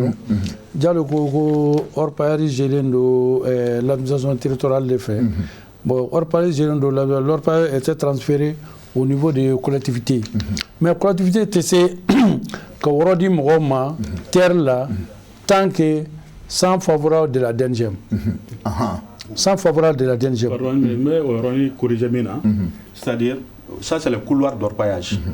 Couloir d'orpaillage est mais dougla moko se ko fara ɲɔgɔn kan k'a fɔ an ka nin yɔrɔ la sanu bɛ yan bon an bɛ fɛ ka papier bɔ a la papier min bɛ bɔ a la fo papier ma ko couloir d'orpaillage o papier ministère de l'administration da bɛ don la ministère des mines da bɛ don la et environnement da bɛ don a la donc c'est pour la question yɔrɔ dɔ la n pan'o kunna o ye les services de l'état minnu da bɛ don sanuko la le couloir, autorisation me dit dans la collectivité de Badi, à DNGM. Mais maintenant, le couloir d'orpaillage, ministère des Mines d'Abedola. Ok,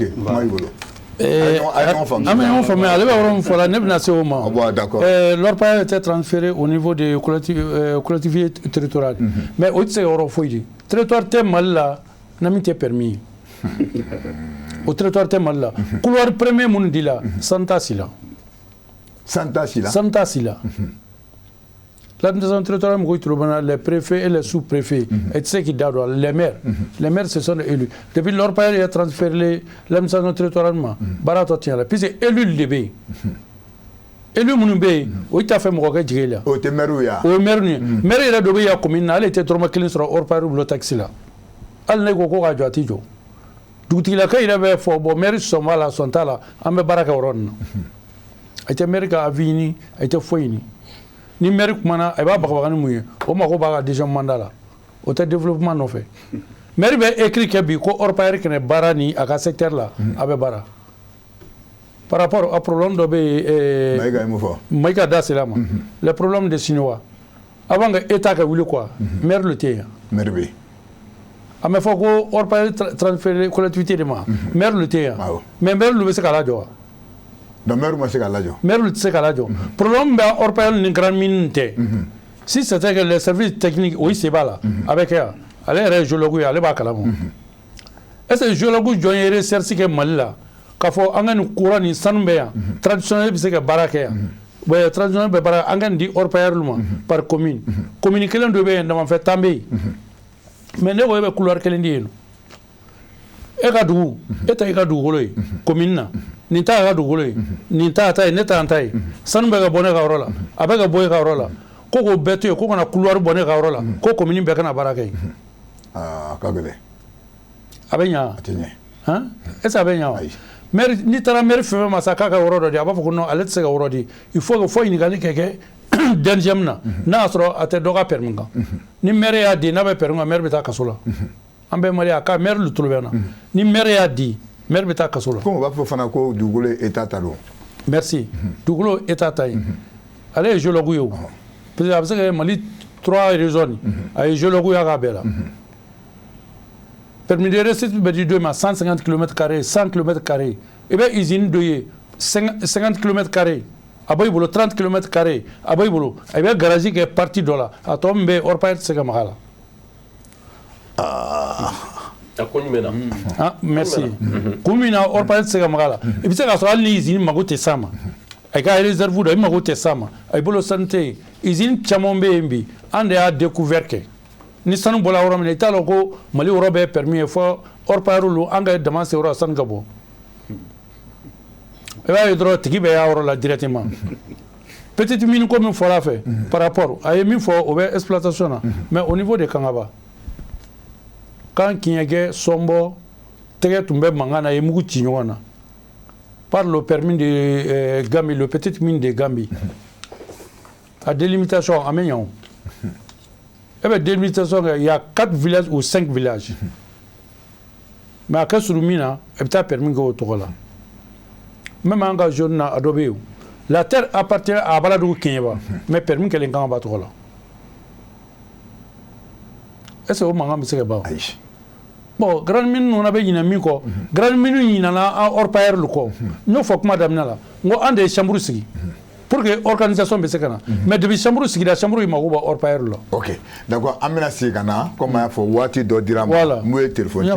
Mado lu ba fait cadeau, ningali bo fana fait. On be seka ningali poser ko na be seko jabi. Donc voilà. Donc amena ira. Maintenant net me faire Romi. Oui, ba caron fo. Voilà, oui, les différents Non, moi on va te donner la parole. Il y a femme 600.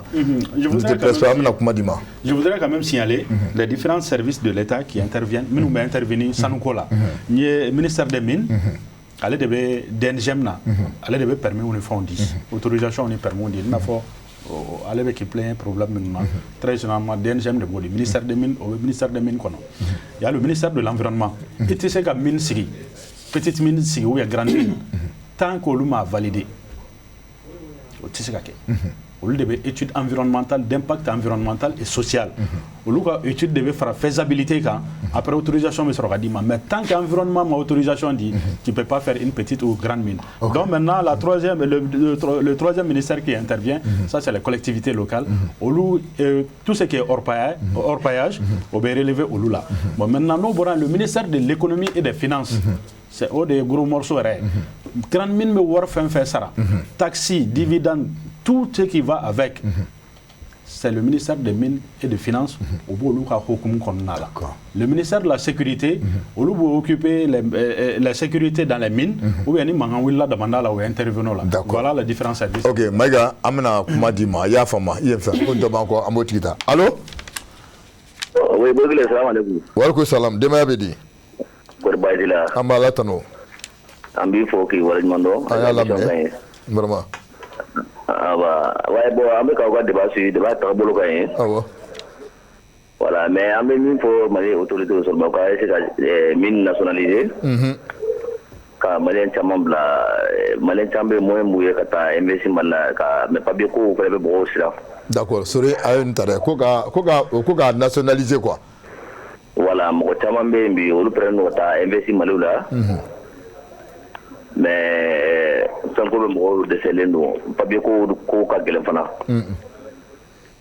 voilà ka nationaliser d'accord OK ka papier chamandi mali rete mali importance do mali na o préféré do ka papier di sauter mineur bombe be ko fela mais ay rek mo te son papier do ngo de be ka ko un problème de là d'accord bon maintenant au mieux faut tenter nous citer bébé dans les médias sur nous ko ka appliquer au normalé pour que mali rek ka barage d'accord FLN ni débat mi organisé ça ni trophée quand a déma faut d'abord ça parce que malien bête ni on intelligence sur ka ni débat nous débat ka bija ma suit nous suit on va dire que ça va mettre bien familial c'est vrai nous débat na mawbe ni jamana jo et refana ko jamana jo il fait partie de la construction du Mali d'accord donc ayni fondé voilà les remercie malla donc remercier merci d'accord merci beaucoup Eniche Anche ala ganto no merci beaucoup amemo flanata allô Mohamed Sila Anche.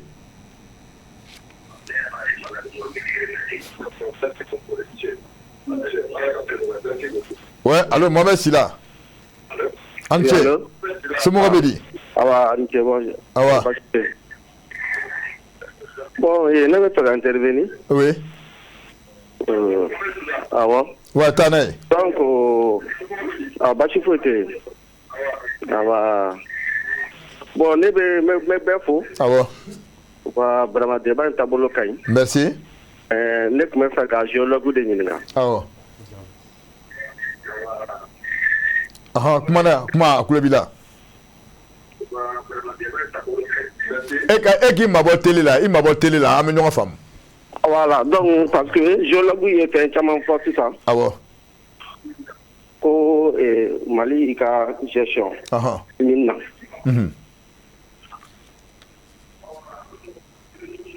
Awɔ e ka kuma Mali ka gestion min na. Mali ka gestion. Awɔ. Ka fɔ sanu ka raffinerie bɛ taa kɛ kɔfɛ. O ma jamana t'o kalama. I y'a faamu. Jamana disposition jumɛn t'aw la. Filanan ye mun ye. O b'a la ko ka société nationalisée. Bon bɛɛ bɛ Mali ka gestion dɔn. Ni Mali bila fɛn fɛn Mali ɲɛmaa bila Mali ɲɛmɔgɔ bila fɛn fɛn ɲɛfɛ.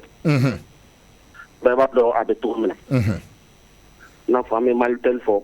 O kɛra cogo min na jama an ka mɔgɔ de tun b'a ɲɛfɛ. O b'a wari bɛɛ dun. Gestion fiti ɲɛ sɔrɔ a la. Ne kɔni bolo Mali k'a lajɛ a ka nafa a ka dɔ fara a ka nafa sɔrɔ sira kan. D'accord. Vraiment de ka d'an ye mais nationalisé an ka dabɔ a kuma la dɛ. Bɛɛ bɛ jamana ye gestion kɛ cogo dɔn. Non c'est ça. D'accord, ok. Société joli bɛ ne bɛ se ka société caman fɛn na BHM filɛ nin. D'accord, problème t'a la. Ok, merci beaucoup. A yɛlɛla cogo di bi a labanna mun na. O fana ye tiɲɛ. Mali tel kɛra cogo di a ma laban mɔgɔ wɛrɛ bolo wa. O ye tiɲɛ. Mais mɔgɔ jamana an ka mɔgɔ de Maliyɛn dɔ de tun b'a ɲɛ. An ɲɛ sɔrɔ a la. Ayi. N b'aw bɛɛ fo. Ne ka kun y'o de ye. Merci beaucoup i ni ce. Eli Jara. Ouais, il est Jara. Allô? Atekuma, il est Jara. Ok, Nyakila Kafo, Sanka Nyajurna. Voilà. Il n'y a pas de problème. Oui, allô? Oui, Ambanicho. Ambanicho, c'est mon abedi. Très quand vous le Gabomi?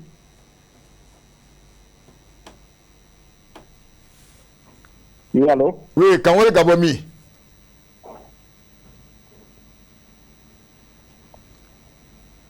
Allô?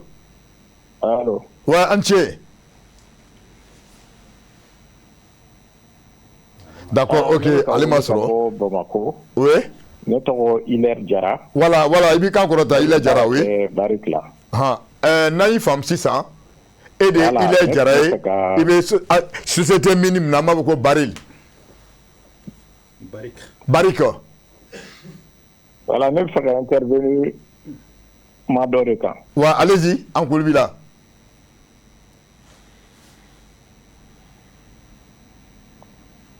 Ouais, Barik. Oui, allez-y, M. Diarra. Comment il faut. Moi. Ok, donc je vais aller. Je crois qu'il y a. Moi, avec la fourniture encore donnée. Mais nous, il faudra nous faire. Il y a un débat suit. Moi, comment on fera débat là? Par exemple, ni Sorika, comment Jacqueline. Sorika, comment d'offre, je crois que c'est comment Colomaro. Je crois que la société numéro a intervention au Mali là, au Dogolin, Tchèque. C'est-à-dire, la société numéro a la faba de ces en Djamanama. Je crois que avec ces niveaux d'homme, on a un bon débat passionné là. Parce que chaque fois que nous avons là, on veut pas des sociétés numéro avec un chien ou mécanique.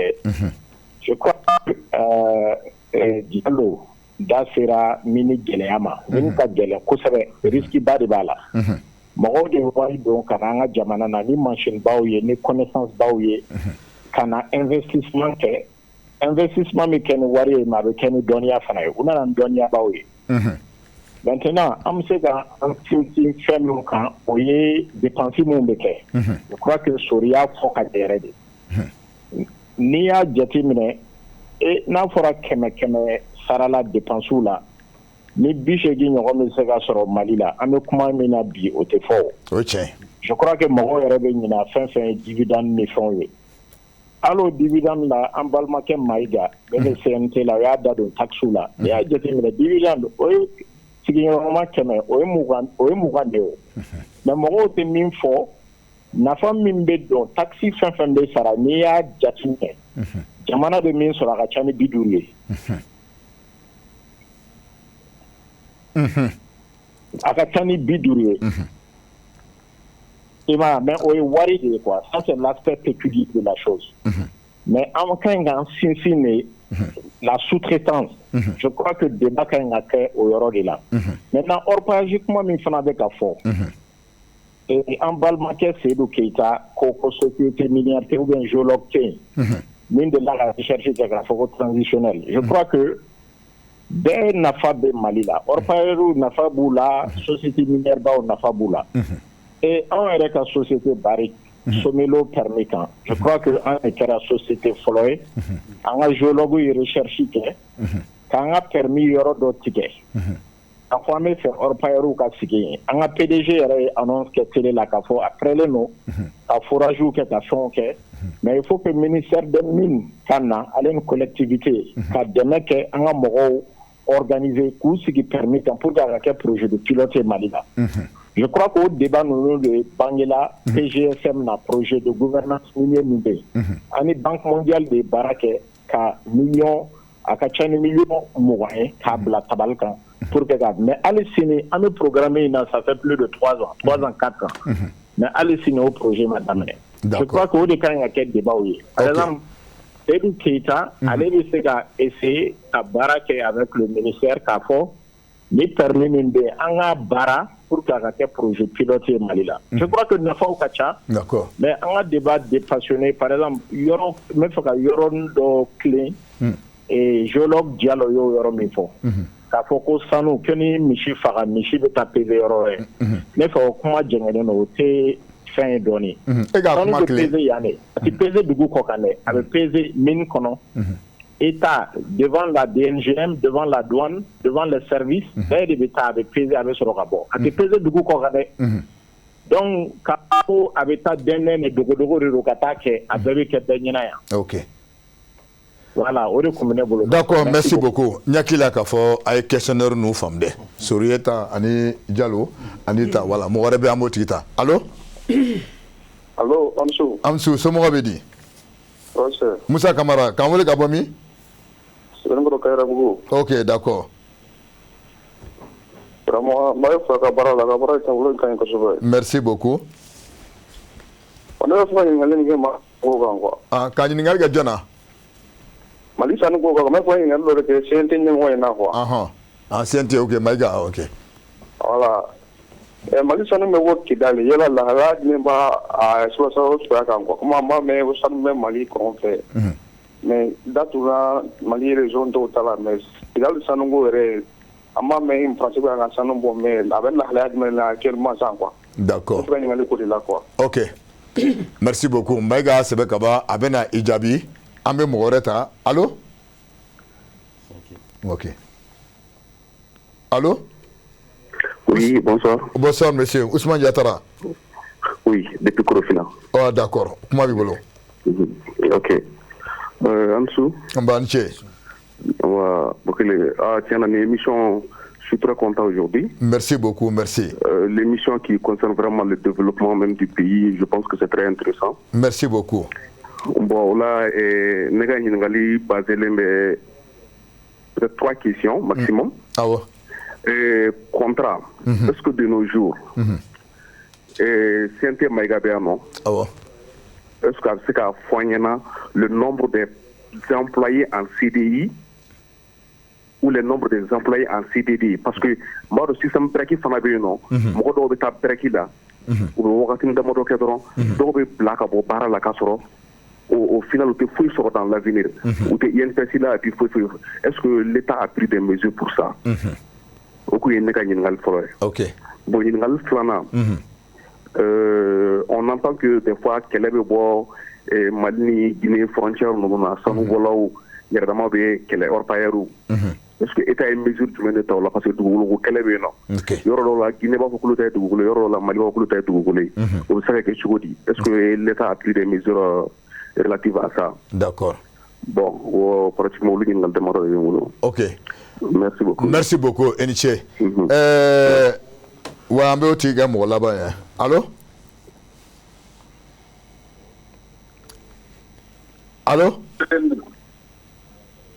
Anche. Bon, au fait, nous pouvons faire comment de fort. Ah ouais. Donc, on a déjà le commandant, on a fait comment de changer, parce que nous avons dit le débat de la télé là. Ah ouais. bon donc o kɔnɔna na olu y'a yira sanu mun yɛrɛ bɔ Mali kɔnɔna na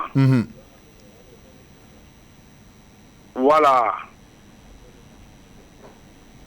e ka taa kuma ko donc maintenant sanu mun yɛrɛ bɛ bɔ Mali la quoi ko malien fama cité no fama ɲɛ bɛ da sanu kan est-ce que y'a faamuya ko en même temps fana ko an ka autorité mɔgɔ cité no mɔgɔ min ɲɛ bɛ da kan a tɛ peso ɲɛna ko ni sanu ko min sɔrɔla dɛ ko tubabu ninnu de bɛ na k'olu de fana b'a yira nin sanu kelen de bɔra an ka jamana kɔnɔ et puis an ka jamana b'o de accepter quoi sinon k'a bɛ peser an ka mɔgɔw ɲɛna non non non o tɛ kɛ. D'accord.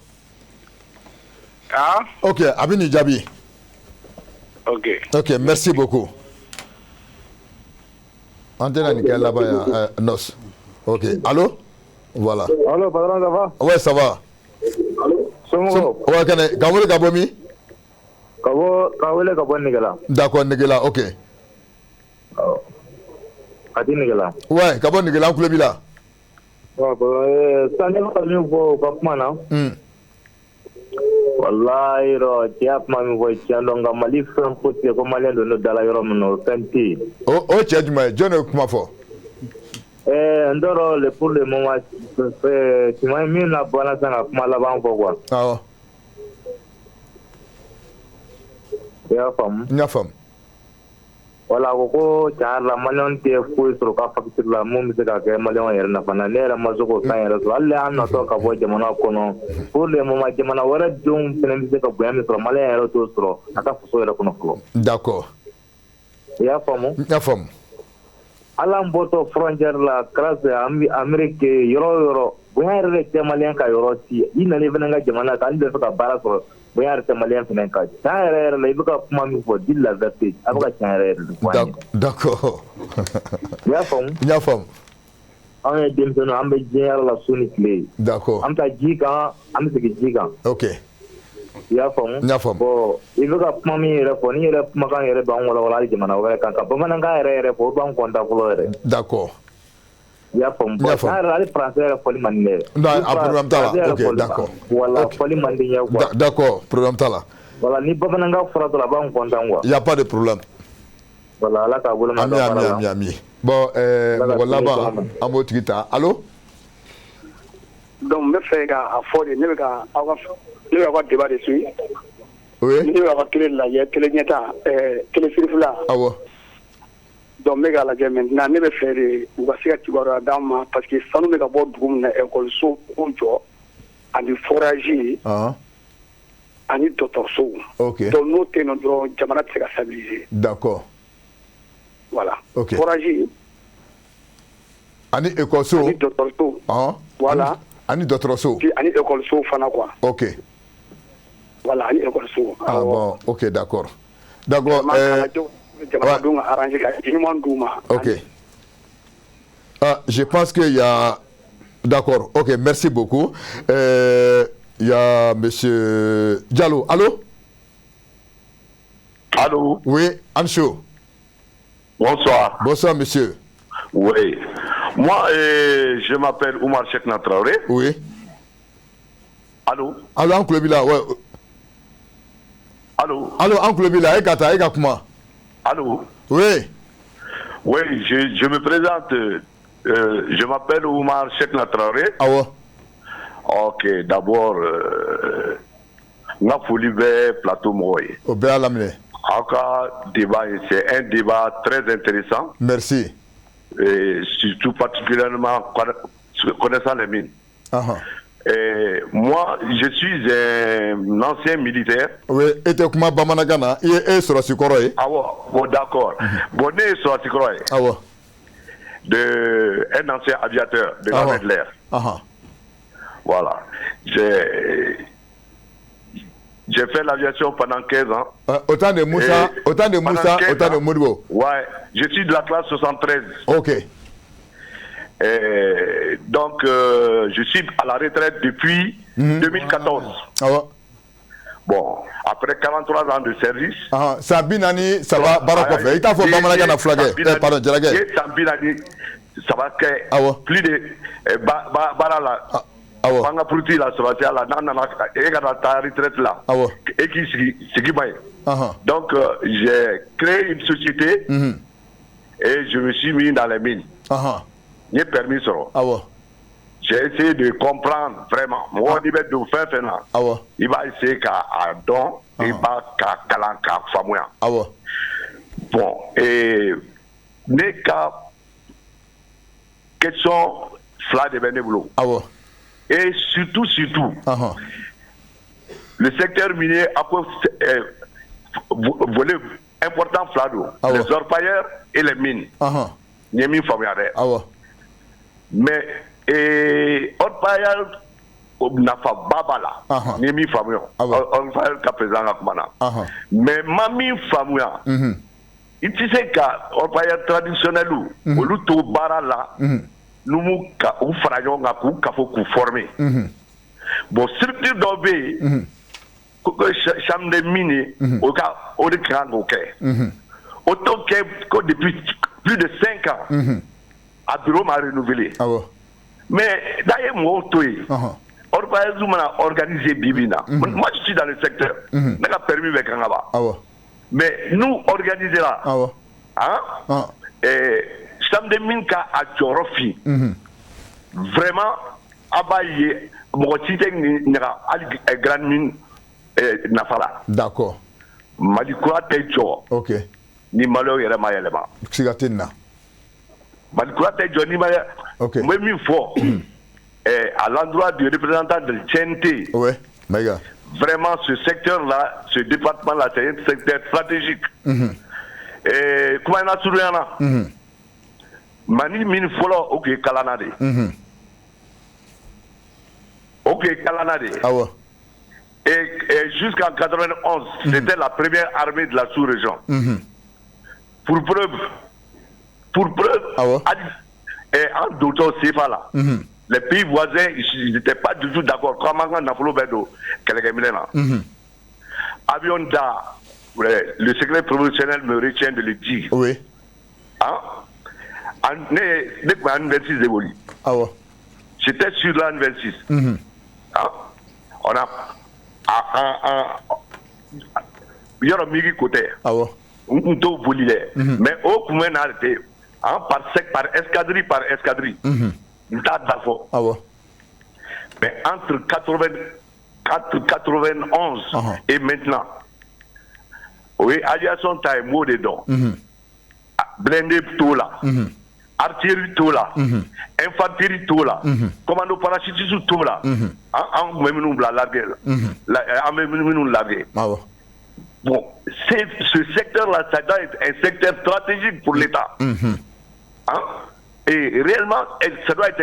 Et il y a des problèmes. Il faut commencer par la base, les orpailleurs. Nous, organisateurs, on n'a pas besoin au loup des flocons. Ça, c'est certain. D'accord. Et la chambre des mines n'a qu'à jouer son rôle. Comment tu veux dire que le bureau m'a renouvelé? Fallait indispensable la couille. D'accord, ok. Il n'y a pas d'indispensable. Ok, problème d'ala. Merci beaucoup, Eniche. Bon, voilà, donc, Bouakar, nous sommes là-bas, ben, pour téléphone Chirao, au commandant, donc, il y a qui la madame Nani Sourieke. Moi, j'ai pas fond. Non, attends. Moi, je sais, Mega, c'est moi qui dirige, je sais comment je vais te poser la question. Question posée, tu auras le temps. Voilà, il y a Famba. Donc, Diallo, voilà, comment question posée, et bon, Djabi Dakounia Krila. D'accord. Donc, pour nous nationaliser, nous avons quand il a nationalisé, Malon est gagné. Bon, au problème B, parce qu'on a constaté que la société de fait dire Malon m'a gérer, on est à savoir qu'à baby. Bon, est-ce que nous avons dit en Malon Mao? En nous natao, au Mingatla bien, est-ce qu'un ennemi Samukla ou le Kanawa? Aux questions, ça reste sur la table. Donc, pour que nationaliser, ça demande beaucoup de réflexion. Ça, c'est dû à la mauvaise gouvernance. Mauvaise gouvernance. En la société baouladienne, à Bet Frila, dû à la mauvaise gestion. Au mauvaise gestion, ni Klala ka min nationalisé, qui vaut du Moroma. Moroma, nous disons que la société gérée gagné. Je crois qu'à Mikla a mis ça. Parce que pourquoi? Donc, à l'intervention, c'est vrai, l'or brille pour l'État malien. Ni chiffre ou taka jetemene. ça brille pour l'État malien. Parce que quand tu prends un tiers du budget national, c'est beaucoup d'argent. Donc ça veut dire que Jamana va attaquer là. Mais maintenant, nous va falloir te briller. Neni yonao. Ou bien nous me village là. Kabo morin kata qui va serati. Sera betchene do. Min duru de be. On ne va falloir sans te briller on y. Moi misela di ma mina. Doutigi be wafla di doutigi musoma. Kaka dumuni tobi. Ata aye douari détourner kata ke menani no nation là. On m'a fa dumuna dumuni de sera. On me jone jalaki.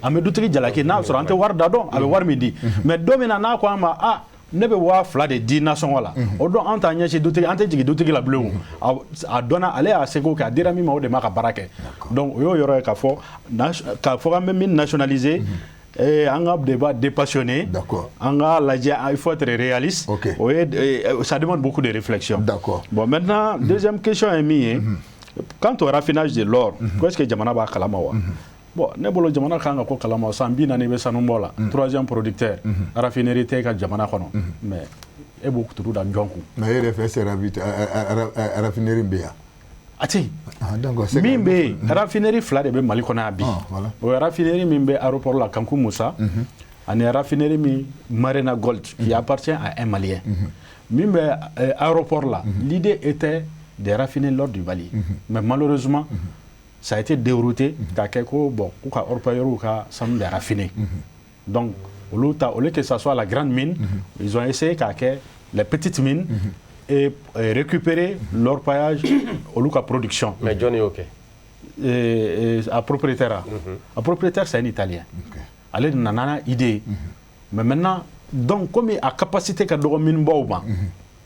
Donc maintenant c'était à l'État maintenant.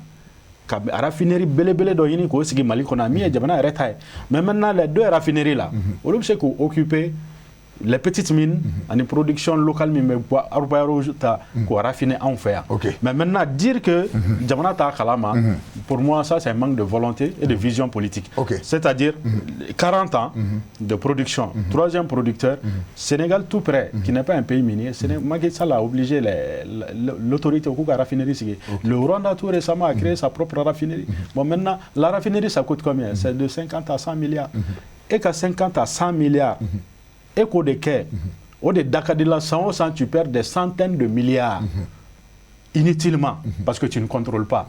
Donc maintenant, troisième question, il est comme le lever des fonds, le lever de l'or avec le douane Yana. Bon, je crois qu'à l'Emané Kakuma Famou au Yorola.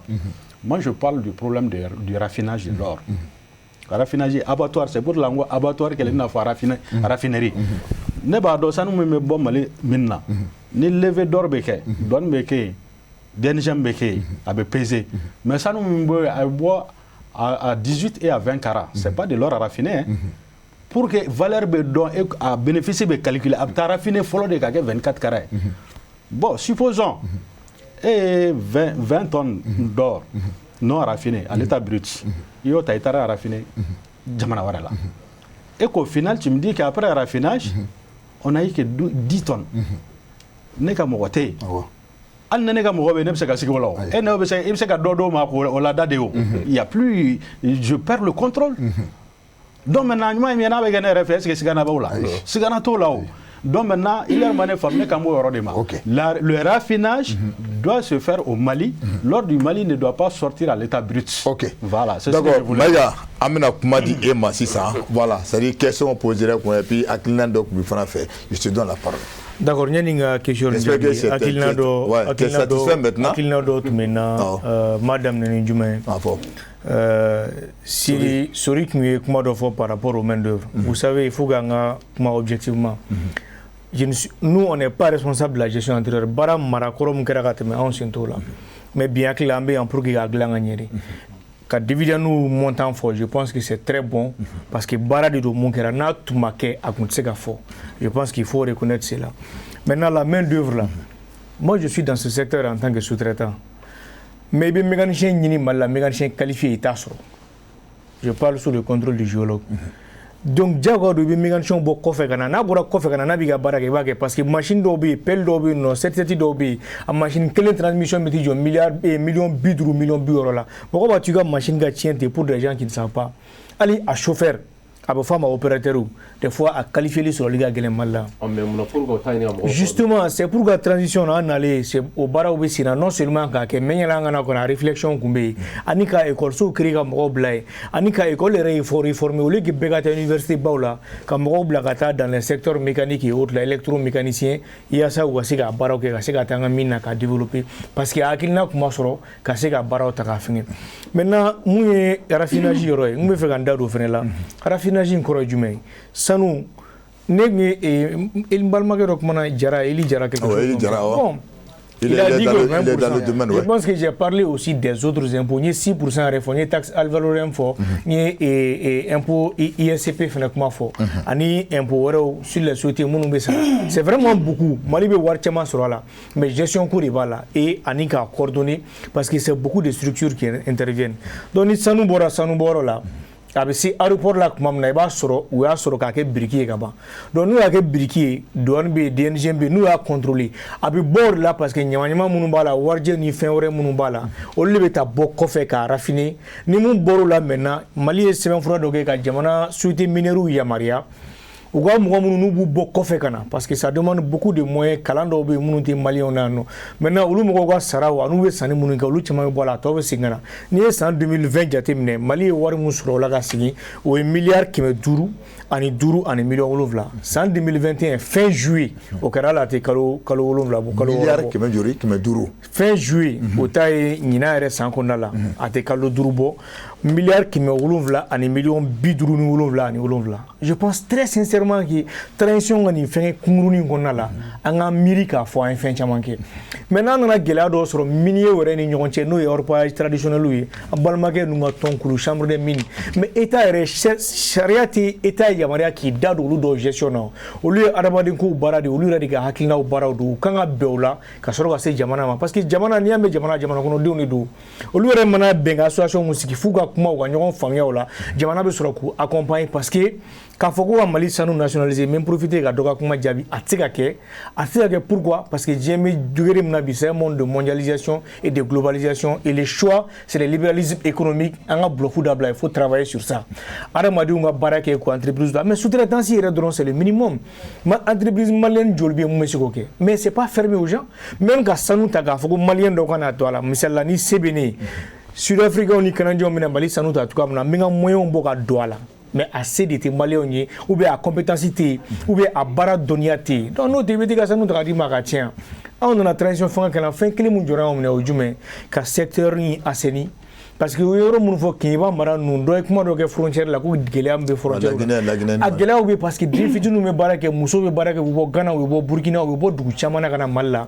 a kuma man di maintenant n'a kuma nana juguya mɔgɔ minnu bɛ Mali sanu san i b'a sɔrɔ bourse dɔ bɛ yen nɔ le marché u côté-len de b'a la u ka entreprise donc n'i ma fara ni dɔ article dɔ k'i kan k'a fɔ ko denmisɛnninw bɛ exploiter Mali sanu bɔyɔrɔ la musow bɛ kɛ tan tɔ binkani walew ni fɛn kirikaraw bɛ yen u b'u a sanu sanni bali n'o dun kɛra o ma ɲi an ka jamana ma parce que ivoiriyɛnw bɛ se k'a san ka taa n'a ye ou bien wɔlɔfɔw ka taa feere u ka jamana tɔgɔ la ça va faire a b'a to jamana bɛ sanu perdu o de la transition fanga nalen an y'a ɲɛsin o baara ma ka se k'o baara sanuya k'o jɛya pour que o gɛlɛya n'o fɛn ninnu ka se ka wuli ka bɔ yen nɔ o de y'a to CNT mission wulila ka taa Keɲeba k'a ɲɛɲini k'a dɔn balima dɔ ye kuma dɔ fɔ ko frontière minnu bɛ yen nɔ effectivement a frontière dɔ bɛ Keɲeba mara yɛrɛ la a baaraw bɛ sen na sur le nid du fleuve Falémé a bɛɛ tiɲɛna ka ban ba in bɛɛ tiɲɛna ka ban à cause de l'exploitation illégale des Chinois mais hakili la CNT ka mission kama balimakɛ bɛ se ka seereya CNT talen colonel Maliki Diaw kɛlen ka ci bila ministre ma ka kuma ɲɛfɔ mais u y'a baaraw bɛɛ jɔ u ye Chinois ka minɛnw saisi a minɛn dɔw bɛ se ka na Bamako a dɔw saisili bɛ k'a bila yen nɔ le procureur a intervenu la mairie tout le monde a intervenu o ma dogo mɔgɔ la Keɲeba mara la nka n'o y'a sɔrɔ ko wɛrɛ kɛra o kɔfɛ o bɛ se ka ladɔnniya fɛnɛ on va prendre des mesures en tout cas qui s'imposent maintenant n'i ye k'a jateminɛ k'a fɔ ko Mali ka an balima dɔ ye kuma fɔ k'a fɔ ko contrat ko maliyɛn jɔli bɛ tiɲɛna ne t'o da dɔn mais ne b'a dɔn sanu dɔ tun bɛ Mali la a bɛ fɔ ko Yatela anw nana transition fanga kɔnɔ k'a sɔrɔ pour une raison an yɛrɛ tɛ mun dɔn minnu tun bɛ ka gérer ko k'u ka ɲi k'u bɛ taga Mali a récupéré anya barake CNT kono anya mine ka di jamana ma fonds de réhabilitation no be dala 36 millions de dollars ntara be milliard ka jolma milliard tani ko jona a wari tara a barabi CNT kono akanga na jamana kesu kono wa papier tara wa nala son ni session extraordinaire d'amna rega commission ambo barake. Mais ça c'est des choses qu'on a fait, il faut qu'on le dise.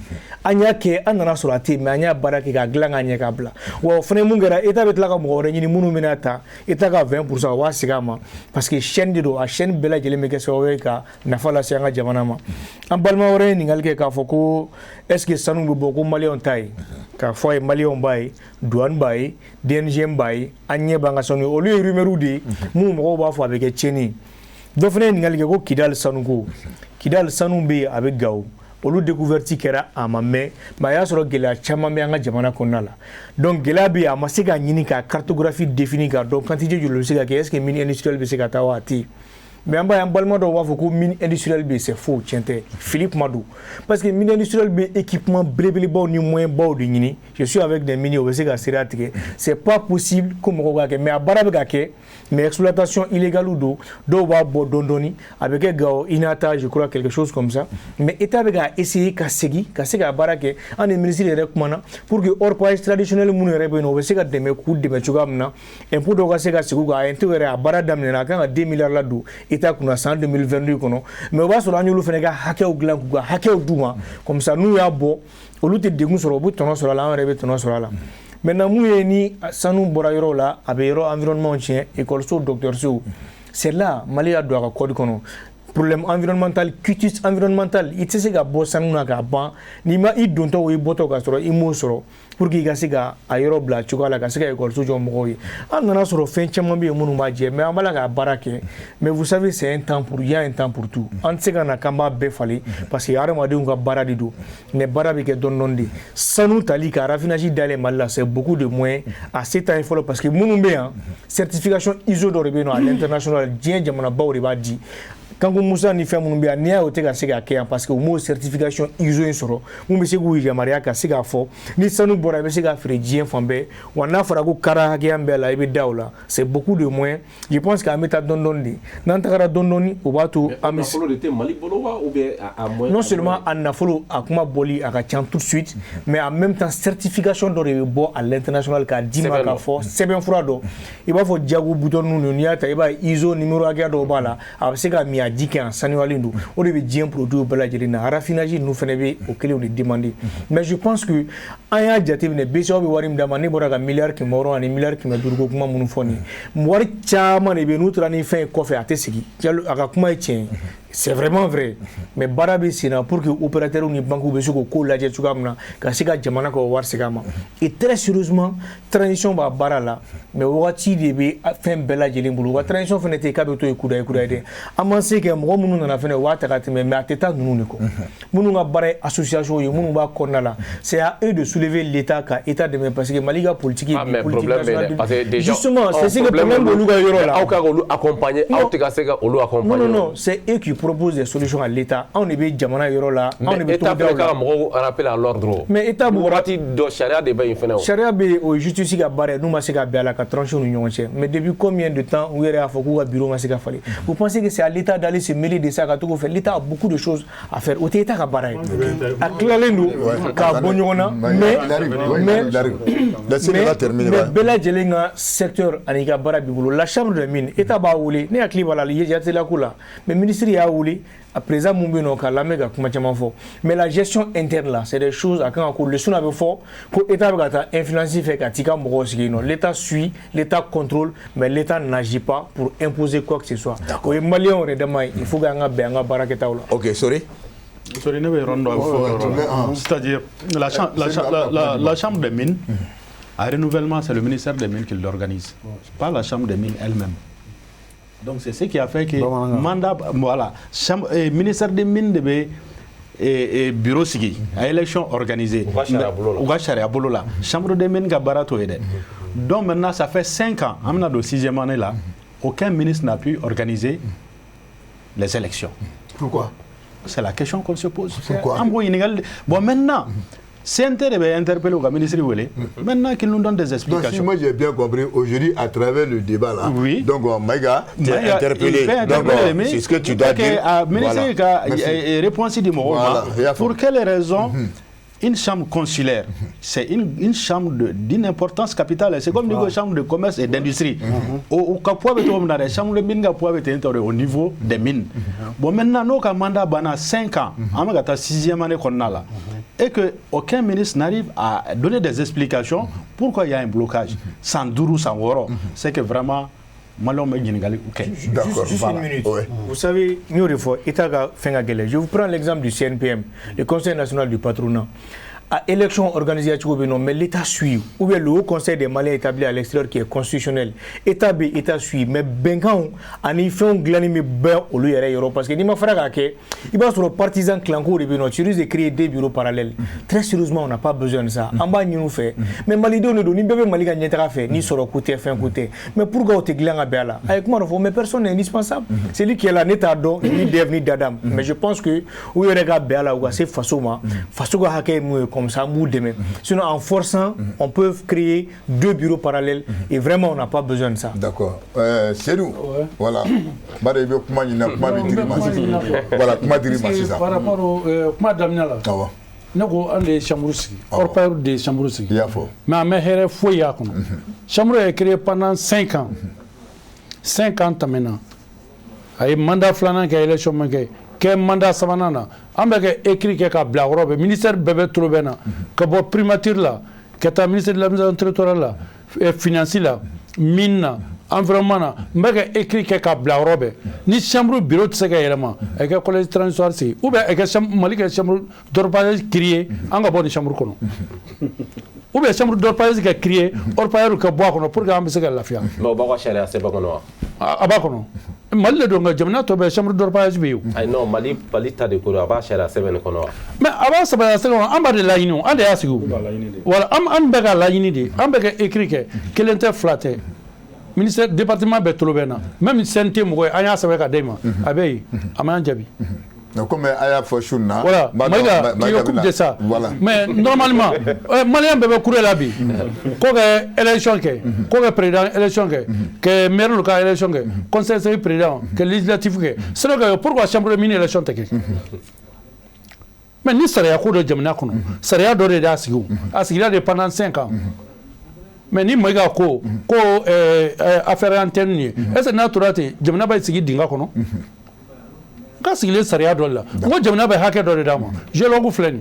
Moi grand minimum qu'a patenté. What me bedama, ça vaut des milliards pour que quand organiser. Mais faut que dame. Sénégalais t'es demain. On va voir bêta chambre de mine là pour que quand organiser quand demain.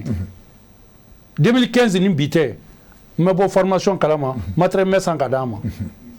An yɛrɛ b'a ɲini huna ko ka organiser a bɛ wuli k'an déborder ka tɔn ni sigi fan bɛɛ.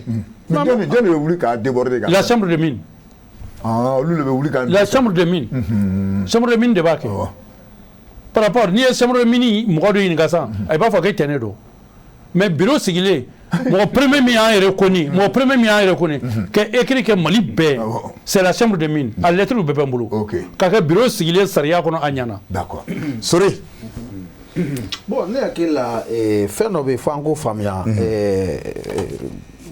honorable Mayiga a kana k'i kɔnɔ ko anw bɛna kɛ aw ka jeliba ye k'aw ka baaraw lakali mɔgɔw ye aw yɛrɛ CNT aw yɛrɛ kan k'aw ka kɛtaw lakali institution o fɛnɛ de a moyen b'aw bolo anw ye lobbyistes de anw bɛ yen de min man ɲi ka o fanba fɔ parce que min man ɲi a ka ca kosɛbɛ. Mali kɔnɔ a man kan anw bɛ degun min kɔnɔ a man ka kan fiyewu ala ma degun min da anw kan Mali marabagaw de y'o da an kan o de y'an dusu kasi k'an fara ɲɔgɔn kan sinon an caman bɛ yen fɛn Mali mɔgɔ caman bɛ yen an tɛ sanu bɔla ye an tɛ sanu feerela ye sanu bɔ ko t'an kɔnɔ sanu sanna t'an ye an ma sanu baara yɛrɛ kɛ mais an y'an b'an ka jamanadenw na y compris nos institutions CNT filɛ nin ye. Mɔgɔw bɛ kasi la ka kule la ko miliyɔn 1 ni 500 bɛ di CNT mɔgɔw ma o kɛlen don kabako ko ye mais c'est parce que sɔrɔ tɛ jamana kɔnɔ mais CNT mɔgɔ kan ka baara min kɛ tiɲɛ na anw b'a dɔn ko miliyɔn 1 ni 500 t'a ka musaka bɔ a t'a bɔ fiyewu ministre Mali ministre bɛ sara Maɲumako wa ni miliyɔn 1 dɔ k'a jɛ 900 000 francs mais 900 000 francs et société dans Samara c'est là le salaire. Mais parce que sur autre jamana kono mais ali mali gouvernement barakala were tissé ka fo koube de kono soro ko kan parce que soro de te jamana kono on yebe soro sera do la nambe am bolo fa nyonga ante kalo sabaka me na fulo labo ka da fambe wasa mais ola on tissé ka ke mo ka jeli bayola on be faire des institutions mingi ou ko organiser ka fo parce que c'est un tebi faire bali ka yera bara foite au bolo min ka gele min ka usani mali sanu ko yatin do ba fo ko no ko gelbe jamana ko na te se ka geri musa ka soro fi oni sanute et le surtout foite mali ko no ko nanya décider suina président Assimi Goïta na ya décision ta chini yani ga chini klebi abe milliards bakeli mobiliser femina te mali ko no ni sanute. Je peux mettre les gens de la présidence à défi. En une semaine, je peux les faire mobiliser 500 milliards. Moi, chiter de on sera là. Allez sur le salon de là. Or, par la présidence, ils peuvent nous mobiliser 100 milliards par mois. Guéléa est là. Guéléa est là. Moi, il n'en faut pas d'aller. Ça nous beau, mais société mineure, quand ça nous beau, mais d'aller, depuis les sociétés badam, les phobies, ça nous boile quoi, n'y a pas de filet, mais ça nous bat kono. Sur entreprise ou Mali kono, mais c'est un milliard que mes chaman beau kono. 600 qu'a dit Malima. Au entreprise ou Mali kono, c'est qu'on a donc au bémonona. Ça nous beau filet, n'y a qu'elle n'a qu'on yama. Milliard que mes chaman bebo au ça nous n'y a pas filet n'a qu'à dire Malima. Donc, je peux vous dire que en Badon, Fermali a reconnu qu'au ministre des Mines Bembi a eu chassé contenu local qu'on a consommé. Mais on ne doit pas attendre qu'on les coffre. Finalement, on a un avocat ministre qui a barré là. Ou bien un avocat CNT qui a barré. Surtout que dans les organisations, nous des transitions soutenues clairement et ouvertement. Donc, finalement, on a barré bébé tien qu'avocat a mis transition des gars de l'Ibaïa. Mais on doit mettre barré nous mon cas. On est cafo. Moi je sais que CNT est barré mais que sans nous là. Na ya so Assemblée nationale temene sans sabaka Assemblée nationale barala na so ni Assemblée nationale temele onkuyo kambe kuma mina samba so anteko donc sore ibika kuma là-bas voilà tu voilà ce que kuma là-bas na ka fo CNT ku féliciter ka débat ka reconnu Mali on yekoro ka fo ou chesse Mali sanokola il faut le reconnaître donc tu reviens encore pour dire que même ba ni le fait ou ka chama faraka ou ka chama faraka ou be ka problème fait traiter Mali sanoko nous soni siga ka aller de ka moyen d'action douma ni ne ay ko Mali budget national ko 2000 et quelques milliards ko ambe maima ko kuma fo mais qu'à 2000 milliards là hors parou c'est vous nous mettez au travail hors paillage traditionnel dans 2000 milliards boka dauma moi ça me fait mal comme Mali on ka maima ko la 23 milliards souvent on demande même des prêts de 20 milliards dans ce pays quand on va hors parou drum c'est à 50 milliards boka dauma. Mais il faut aider le secteur à s'organiser. Donc le président Assimi Goïta, pour moi, le président de la transition aujourd'hui dit Baraba Boloka Ke Mali Sanoko Nyanabolo. À qui Niesiama Mali ka souveraineté c'est à portée de main. C'est ça le message que moi je voulais lancer, tout en félicitant les institutions actuelles car ta président on avait ka Baram Mbeke ni ayama mineka dokaso labi. En transition une konodo. Sinon, peut-être en d'autres donc tout ça c'est à l'actif des autorités de la transition. Tiena, où est que Chamanke me bilibi babadje, Femba flabé, ou tu sais qu'à femme ou tu sais qu'à tolérer.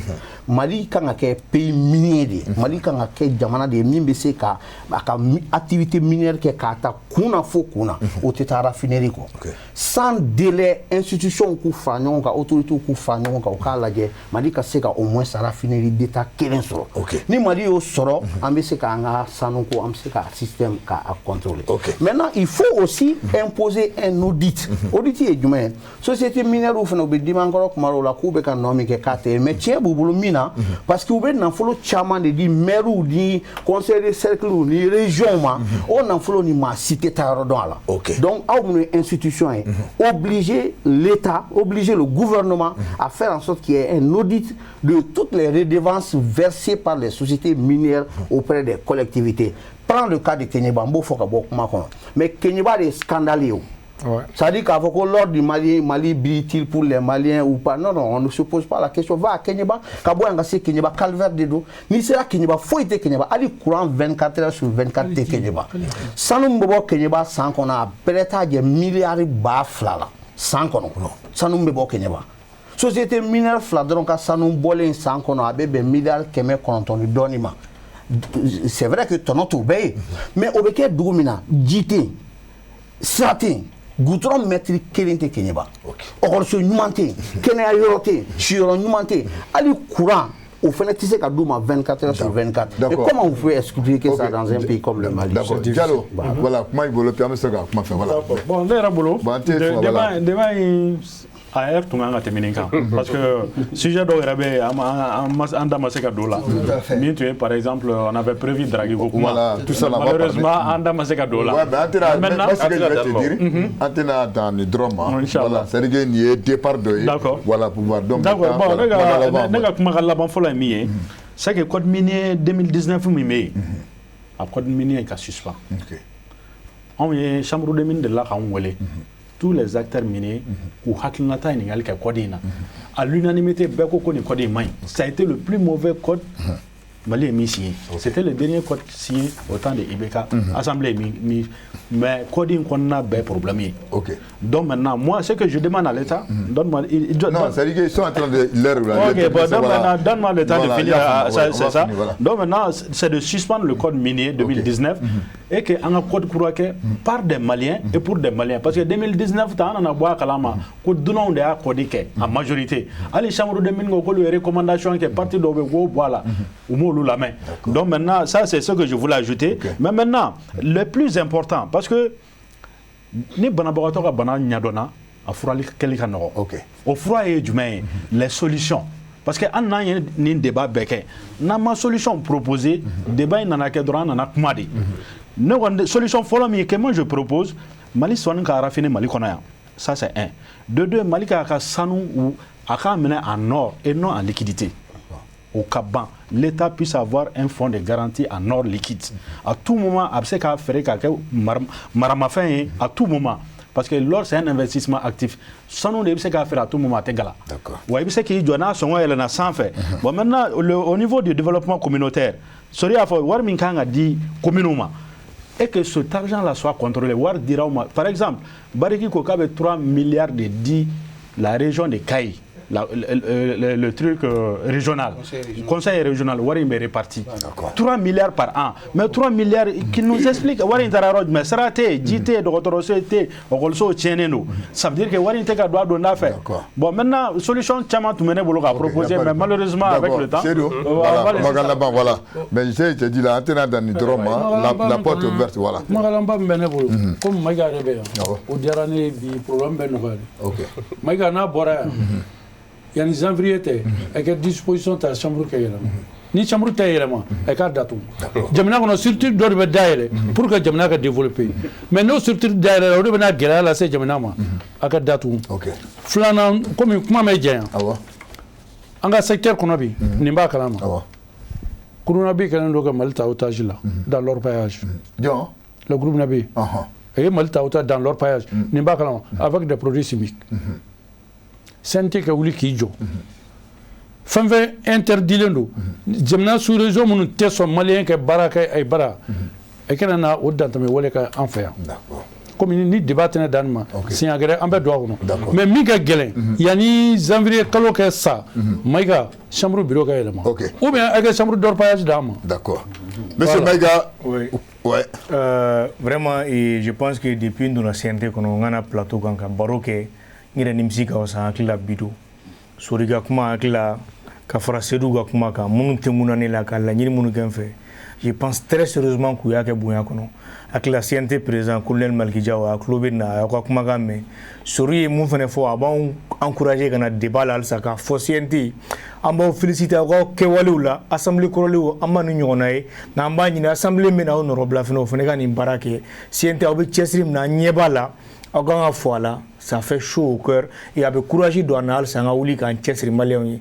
c'est vrai que kuma dɔ la adamaden n'i bɛ baara kɛ ni i b'a ɲini ala de k'a dɔ ye nka ni i b'a kɛ minnu ye n'u y'a dɔ ye fɛnɛ k'a fɔ a bɛ ka kɛ a bɛ adamaden nimisi wasa hakili la a b'a fɔ kuma min fo a bɛ ka n farigansi cɛ parce que kuma in tiɲɛ na a donna an na kosɛbɛ et ni ala sɔnna ma sanuko in an sen y'a la fɛn o fɛn bida kɔfɛ an si tɛna an bolo jigin a la k'a fɔ ka chambre des mines fɛnɛ ka yɛlɛma ka bureau yɛlɛma an sen y'a la fɛn o fɛn ka ministre wele ka kuma fɛ ka sɛbɛnfuraw ci a ma an bɛ ministre wele ka wajibiya kan sanuko in aw ka bureau a bɛ se ka jɛya cogoya min na ka se ka lakileni kɛ k'o kɛ ka bɔ kuma la ni kiɲɛbakaw ye tiɲɛ don CNT mɔgɔw taara yen u y'u ka kuranko fɔ an ye parce que Amadère ni Kama SDA mɔgɔw de bɛ kuran d'u ma an b'a ɲini ministère de l'énergie fɛnɛ fɛ a bɛɛ ye ministre kelen ye an bɛ baaraw la yaasa u ka se ka kuranko sɔrɔ transport fɛnɛ ka hakili to u ka sirakow la et ni ala sɔnna inchallah jamana ko la an t'a dɔn ni wagati min na k'an bolo k'a bɛɛ kɛ mais an se kɔni ye mun ye a la sanuko la on va le faire parce que bi weleli min kɛra aw ka plateau kan à travers ces deux Maliens